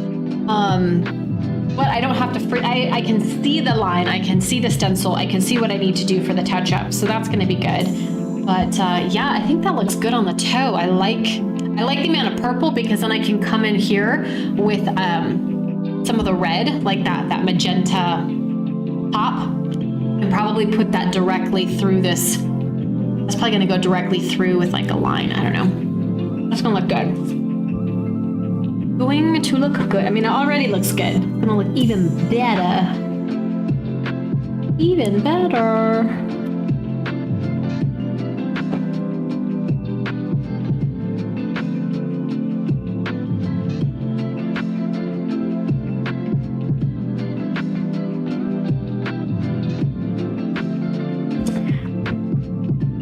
Yeah, so this is on the flap, right? And so that's kind of what I was saying, is that like I'm gonna go probably in and freehand or do a stencil here, because like what if I want to make it so I actually put the laces here and these flaps are open and I want the exact same design over. That could be kind of cool actually, where it looks the same underneath as it does on top. That could be pretty cool detail if I plan to wear them that way, which I think could be kind of cool. I think that could be kind of cool. It's just, that's a creative decision I have to make. Because if that's the case on this one, then like what I would do is I would need to like extend this down. If nothing else, just like color block it out. Like maybe I don't want all the detail, but maybe I would just want like the color blocking, right? So, because it's probably going to sit like this anyway. So probably just like a solid color block here. Same thing here on this one, probably just like a solid green to carry it through would, I think, be effective enough. So yeah, I think that that's probably what I'm going to end up doing on those flaps.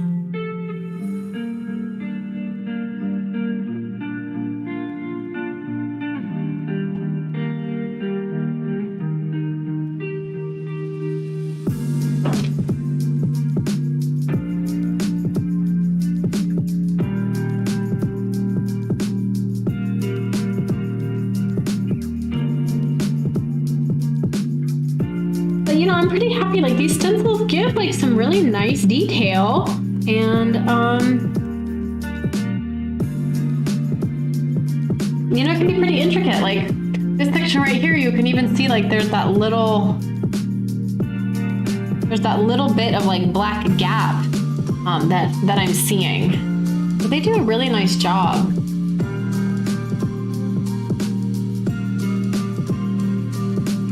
This is so interesting what's happening right here. Like this is some really interesting negative space there. That's really cool. I'm liking that a lot. That looks good.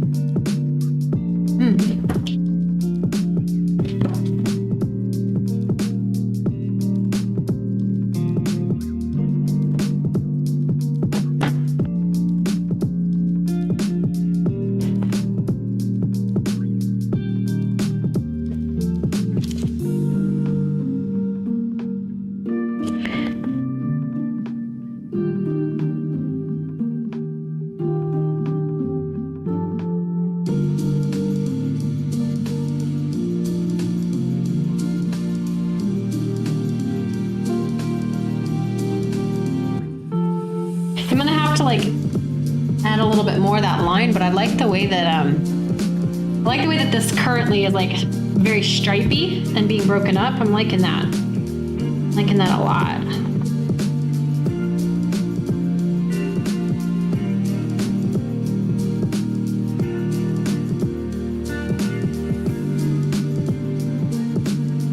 Oh yeah, that's cool. Like I'm gonna have to do a touch up here, but I'm really liking how striped that is. I also like how chunky, and I think now that I see it, I think it's working. Remember how I was talking how like this right here is very like pattern heavy, but then there's a lot more negative space here and here. I think that's working really well for the silhouette of the shoe. I think that looks really good. Man, I'm so happy right now. I'm super happy right now. That looks really good. Yeah.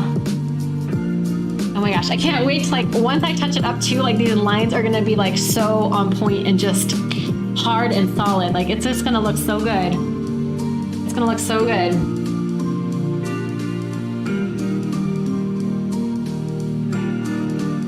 Where's like a happy dance gift when you need it? I don't know about you, but I use like the same gifts all the time to send to friends.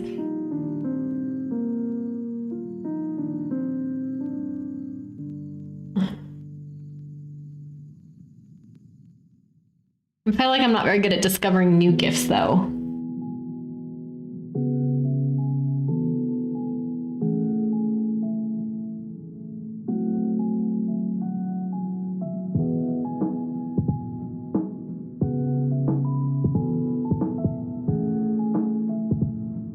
that actually is a lot cleaner than I thought it was going to be on the heel, because that one has so much where it's bending and it's moving around all that stitching and all those layers of leather, but that actually is a lot cleaner than I thought it would be. And I like how that's looking on the heel. Yeah. I don't know what I'm thinking about the Nike logo. I kind of like it all black so it just stays hidden and it doesn't pop out. I was thinking about that. And the more I think about it, I am gonna lace these up because I do think if you look at the HKS here, and then if we look at it on like the car,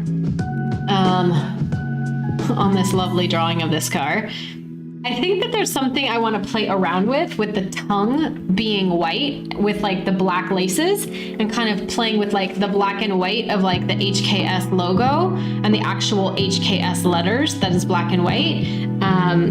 So in that same sense, like, I don't know, maybe I want to add color to this one, and then leave this Nike dark. I haven't quite decided yet. I'm gonna have to think on that one.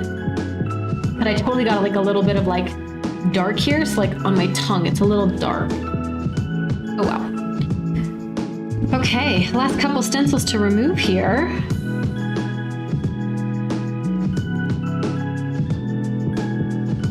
A little bit more paint came up.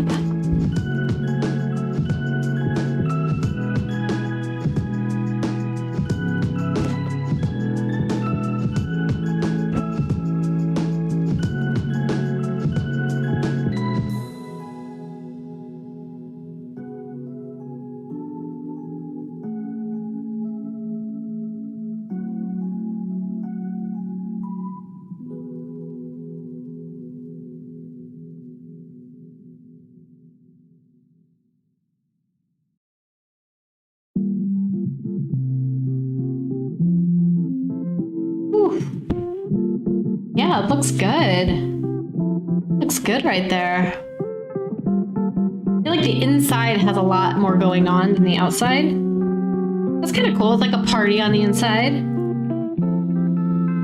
You're walking, somebody sees the inside. It's like a little bit more of a party.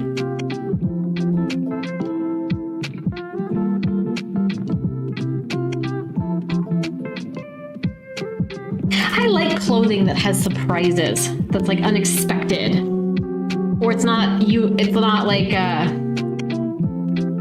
word I'm looking for. It's not symmetrical. I've kind of always liked asymmetrical designs. Or like misbalanced, I guess. I don't know.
There's the cap to my razor blade so I don't poke myself. Yo, we got all the stencils painted on this one. All the stencils are done. So, all of the first set of stencils is done. So all the green is done, all the purple is done. So what's going to be next is going to be going in. I do have some stickiness going on, so I'm going to have to go in and like remove all the stickiness. And then basically go in and do like touch-up work. And a decent amount of touch-up work. And I think with the touch-up work, I probably want to take this off because I might have to touch up around the edge as well. So I do think probably gonna be a good time to take this off too. Let's just do it. But I'm gonna heat it up because this has been on here for a while, so I want to heat up that goo. Heat up that goo. Heat up the stickiness.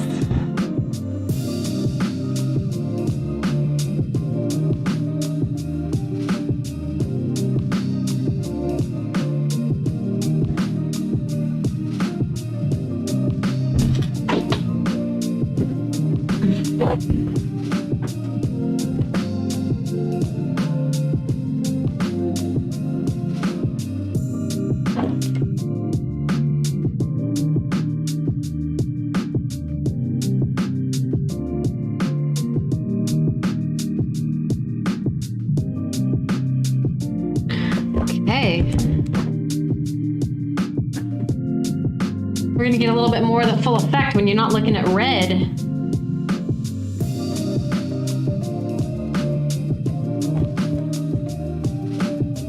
So I wanna lift this up because if there's any kind of touch-up work or cleanup that has to come down here right along the edge, I wanna make sure I'm getting that when I'm doing all of the touch-up work here. So I just have to be really careful to not like overpaint it. But like I'm not gonna be doing any huge broad strokes or anything like that. So it should be pretty safe to be removing this.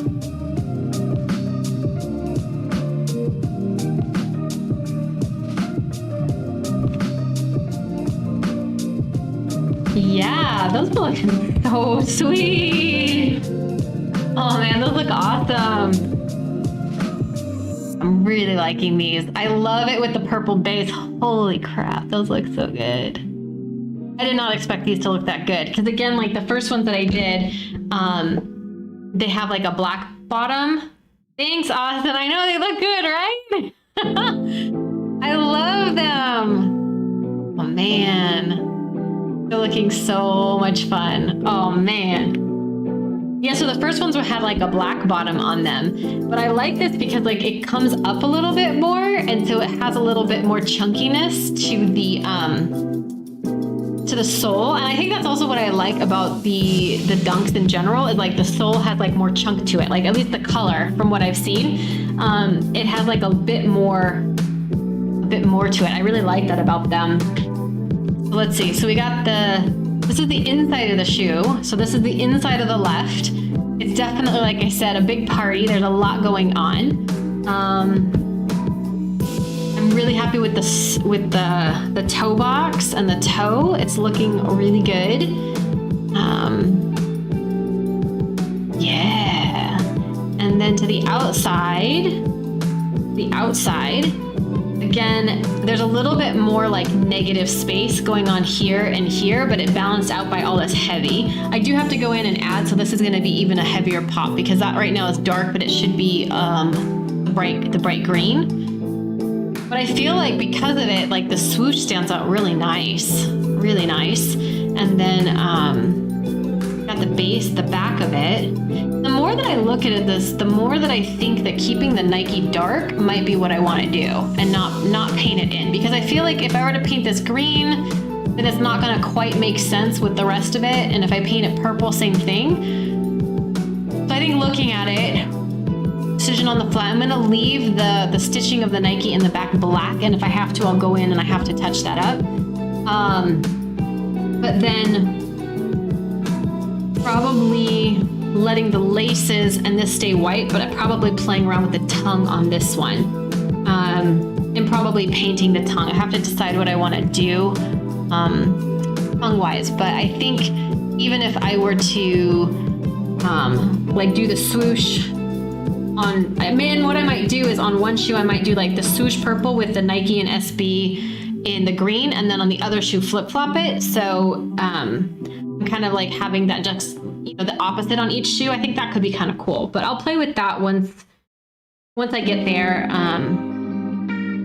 So yeah, I think that's pretty, I'm so happy right now. So happy. I do, like I said, have a decent amount of goo to pull up on this guy, so I think that's what's next, because I do need to go in and I do need to do touch-up work. So before I put the So the last bit of the design, as we can see, is we have to, I need like the striping. It's hard to see it on here. But if you see on the HKS logo in the livery, you know, you have like the like kind of like that magenta-y banding. So like these guys, right? Like you've got like these stripes, but I'm gonna put that on at the very last because, yeah, I'm gonna put those on at the very last after I do all the touch-up work, and then put those on. Make sure also the shoe's really dry. So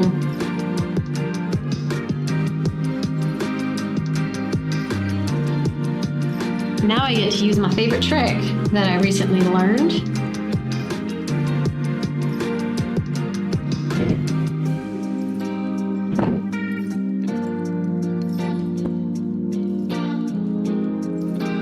I don't know, this might be a sit and as I watch a TV program tonight. I don't know how interesting this is to do on live, but I think it's valid to do because it's like, you know what, now there's cleanup, right? Like, okay, this is awesome, I'm feeling good, but now there's probably like a good hour and a half of just sitting and like making sure all of this goo is up, you know, and the shoe's really, really clean. I'm not painting over anything before I start doing all that fine touch-up work, right? Like, that's, I guess, the reality of like having good craftsmanship. Like, it takes time. So it's boring, but this is hard to do without a proper thumb. I feel like the thumb is the thing that I use to do it.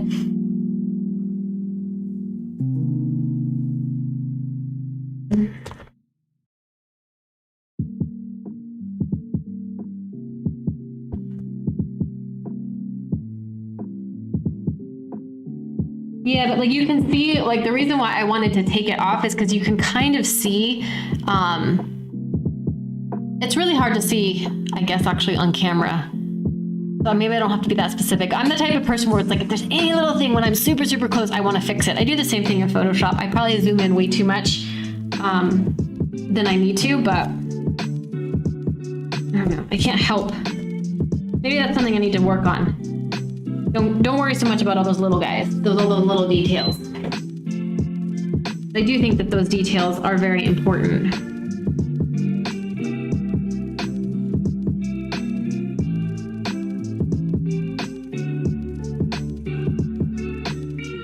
And again, I didn't really have any paint rip up this time. I had one little spot, but I think just like having everything dry overnight definitely helps with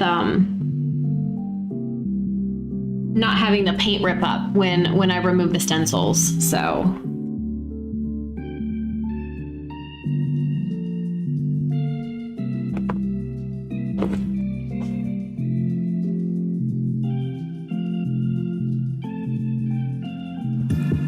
okay.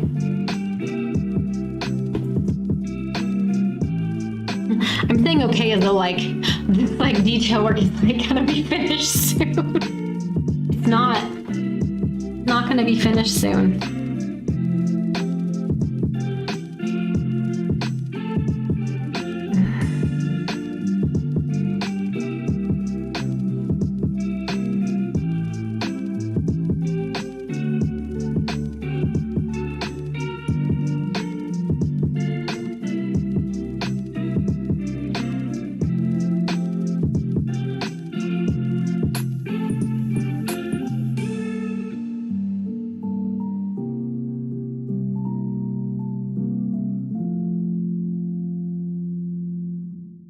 To see like the leather on these replicas is really nice. Even with all the paint on it, it's like super like soft and kind of buttery, and it feels really good, which I feel like it's gonna make wearing them really comfortable, 'cause it'll bend a lot when I wear it. I think having like, you know, good leather on shoes always helps with like the stiffness factor, or a lack of stiffness. A lack of stiffness.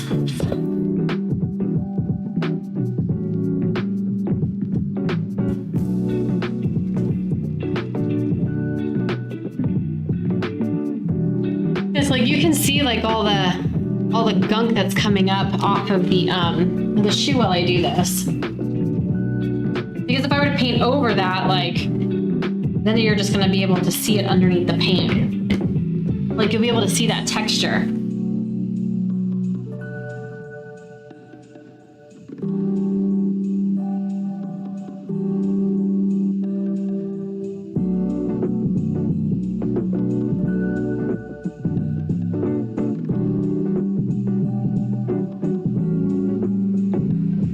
A little bit more of the black paint pull up here, but it's cool. It's all good.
Some of my edges of the stencils, because of where, like for example, like where the paint went up and over the tape edge, it sometimes have like a little bit of like a rigid line. So something else I guess that this cleanup work is doing is it's, see like the purple there? It's like pulling up those edges. So that'll actually make the cleanup of those edges better because it's removing that extra paint that's just kind of like sticking up that's not doing anything. That makes sense?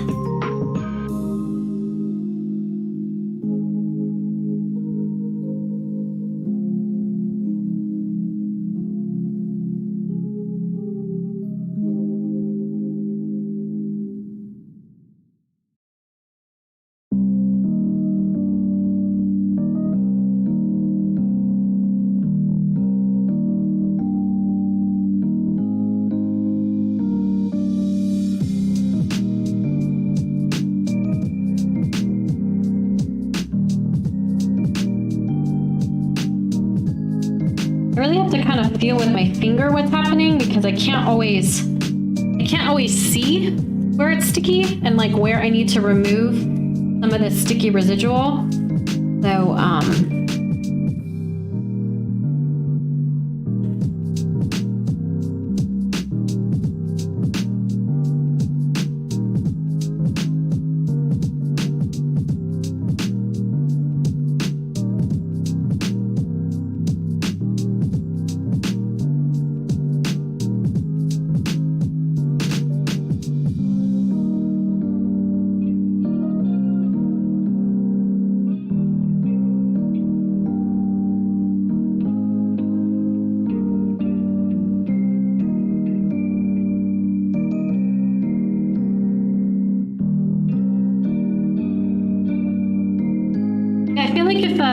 you were doing this on your own, just like sit and watch a movie while you do this. Something you've already seen, so you don't have to quite pay attention to the movie. But you know, definitely something you could do while sitting on the couch, chilling out. End of the day. I like to crochet for that reason. I love crocheting. It's very... Sometimes I feel like I have a really old soul. But yeah, I love to crochet for that reason, because it's just like the kind of like this mindless thing and like repetition you can do with your hands, and like I can watch a movie or just like decompress for the day. I started it in college. It was so funny. So in college, a bunch of us just got together and we're like, hey, do you know how to knit? Do you know how to crochet? And we just would get together at a coffee shop. We would call it our bitch, but we all would show up, but you would have like a whole age spectrum, because like within our art studio, you know, you have like myself, who I was like early 20s, I was like 19, 20 at the time, all the way to like, you know, some of the people in our studio were like in their 60s, you know, in their 50s, some were in their 70s. So we would just all get together at a coffee shop, and that's how I learned how to crochet. Like, just sat around and people showed me like how to do a basic, and then made my first pot holder. Then I moved on to scarves. So speaking of skills, I'm trying to make something. So I had made a few scarves, right? So I learned how to crochet, made some pot holders, made some scarves, and then I was like, sweet, I'm ready to learn how to follow a pattern. So I decided to pick a lacy designed pattern of a blanket. And I'm not talking just like a doily. I decided to make a blanket the size of a full-size bed, or like a double, for an art piece. Yeah, that kind of catapulted me. Like, I was like, oh, yeah, I've made these scarves. Here, let me make this really complicated, super detailed, like lacy design, but for like a huge bed, so I could use it for an art project. That was kind of fun. But I learned a lot, and ever since then, I was like, there is not a single crochet pattern I can't possibly figure out. And this was before YouTube. Like, this was before there was YouTube. Now, like, when I want to go find something, I just like Google search how to crochet this, and there are so many good crochet channels of like tutorials of like how to do the stitch, and you can watch it live and go back. Like, I was making a little sweater for my friend's dog, and same thing, like, you know, I just found like a YouTube video, and it was like, oh, okay, this is how you do it, this is how you measure it. I don't know, I think it's cool. I love YouTube. I love every single person out there who has made a video. Like, thank you. It's probably the thing I spend like the most time on, because I'm always learning. I'm like, I don't know, curious about stuff. I find it fascinating. I love YouTube. But it wouldn't be YouTube without like everybody who makes videos. So, dude, high five to everybody out there who makes videos, because it's not easy. I see you. It's not easy, because trust me, I'm struggling. I'm just doing live. But I'm just so appreciative. So appreciative. And I try to make a point to say that to like accounts and things like that I follow, and people that like I follow that really add a lot of value, and beyond just maybe like a comment. I don't know, for me personally, like I like to personally reach out. Like, they don't always respond, but I do like to take that moment to really personally reach out, because I feel like I appreciate that back, you know? And I get that, like, maybe I don't want to make a public comment. Maybe it feels very personal, but I think people always really like to hear when they've added value, and like you find value in what they do. I think they always appreciate hearing that. Not like, oh yay, so job, but just like, wow, you really made a difference in me, or you really inspired me to do this. That always feels good. If you've ever had that happen, you know how good that can feel.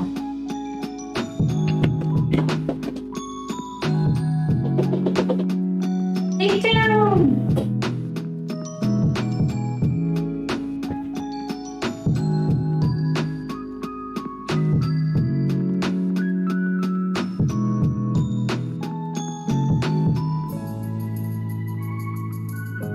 I also want to make sure all the tape is off of the sole. because I mean, I am gonna definitely, I'm definitely, before I'm done with these, like I'm definitely gonna do like a product photo shoot. I'm gonna stream all of that too. Like I'll stream the whole setup of like how I photograph the shoes, also how I edit the shoes.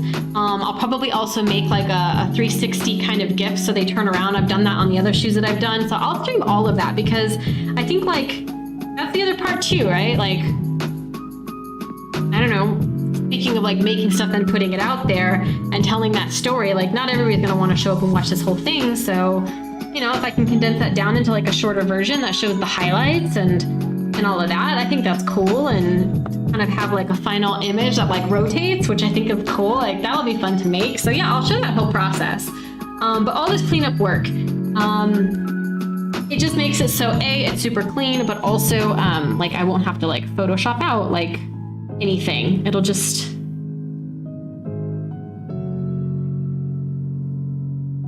I guess it's kind of like when I do portrait sessions, if like, you know, working with like a hair and makeup artist, right? Like especially a makeup artist, they're able to do the makeup and like, I don't know, cover over or hide things that we don't like about ourselves, imperfections, or I don't know, whatever it might be.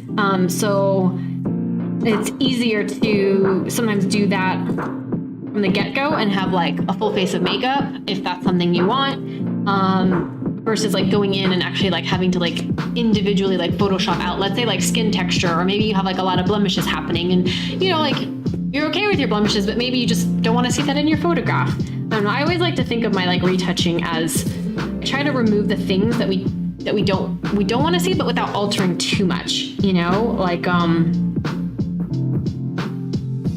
I feel like when we see ourselves in the mirror, sometimes we see something different than when we see ourselves on camera, and we think, I don't know if this happens to you, but like I get the comment a lot from people of like, oh, I don't like my photo taken, or I don't look good, I'm not photogenic. And I don't think there's really such a thing as photogenic. I think in my experience, it comes down to lighting, posing. Like there's so much when it comes to lighting, posing, composition that really can change a photograph.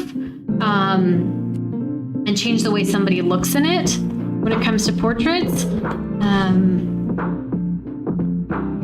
I find that like people that like themselves in photos, it's maybe because they've spent more time in front of the camera, or they just see themselves in front of the camera. I was listening to something that talks about that. And it's like when we see ourselves in the mirror, it's actually like an inverse of what other people see. And then because of that, like, you know, everybody's face is kind of, like, for example, mine, like when I see myself in photos, like I notice like, oh, okay, like my nose kind of, you know, if it's the right angle, like my nose kind of like turns a little bit and like has like a little bit of like a hook to it that I don't normally notice. But sometimes like on photos, like I notice it and I'm like, oh, is that what I look like?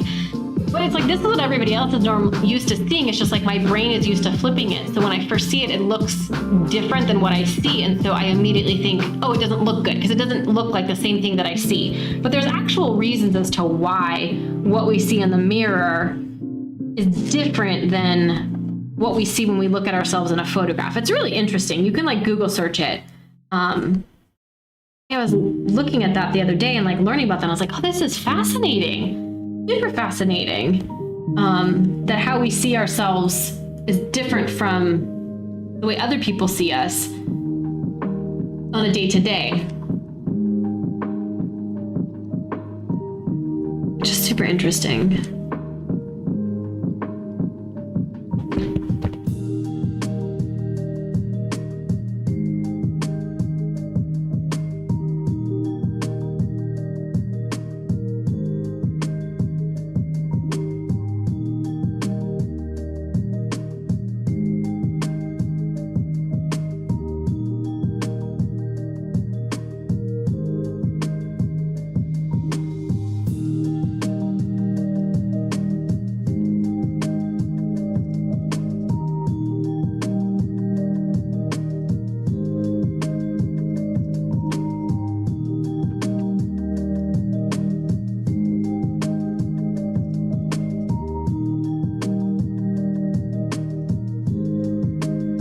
Finding more and more stickies.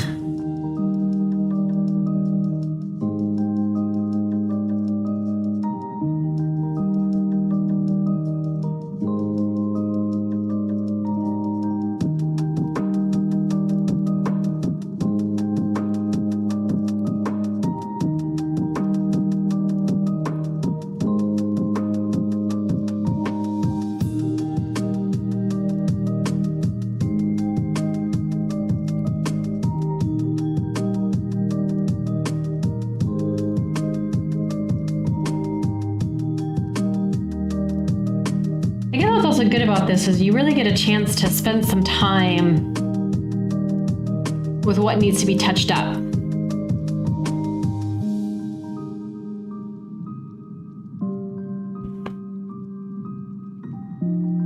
So I'm just letting the light kind of catch the shoe so I can kind of see if there's any irregularities, if I can pick up any other sticky residue that I'm seeing.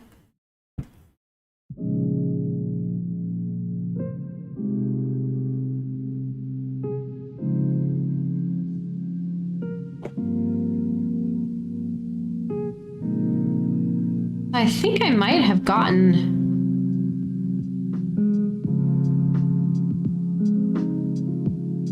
like I'm not seeing any more sticky residue. So I think it's time for touch up.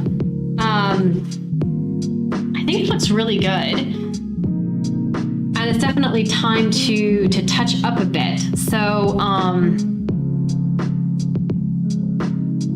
just trying to decide if I want to get started on that today.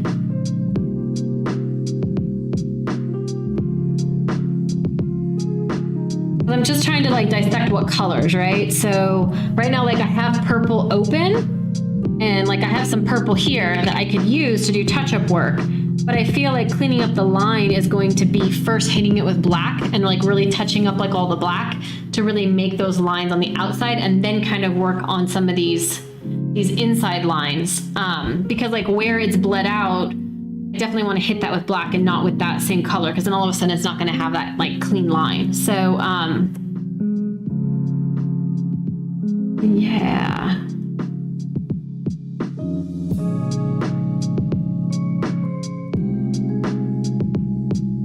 And then this section here, definitely like I messed it up that one time, so I'm going to have to go in with a lot more black here.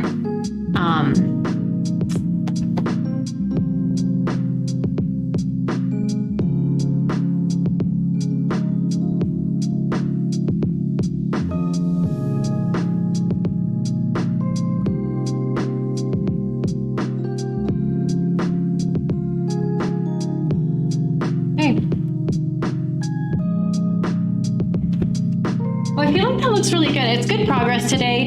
I feel like if tomorrow I do touch up.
I had to switch my mic, camera shut off because I had a full battery. I was watching it, whatever. So yeah, I think I'm done for the day.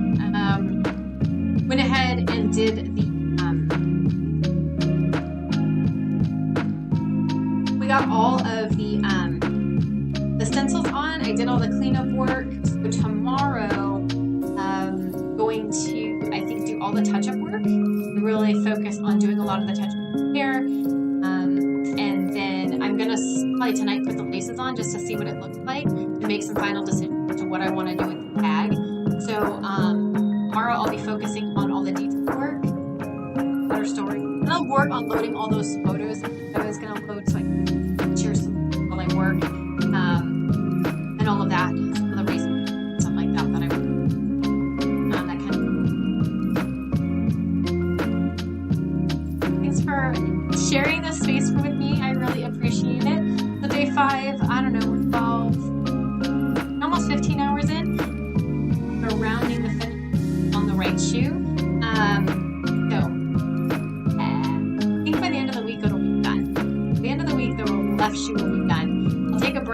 am gonna stream photos I was talking about following we go back to Tuesday. I'll see you tomorrow, same time, starting around 1 o'clock Asia time zone. Thanks so much for joining me, and I will tomorrow here.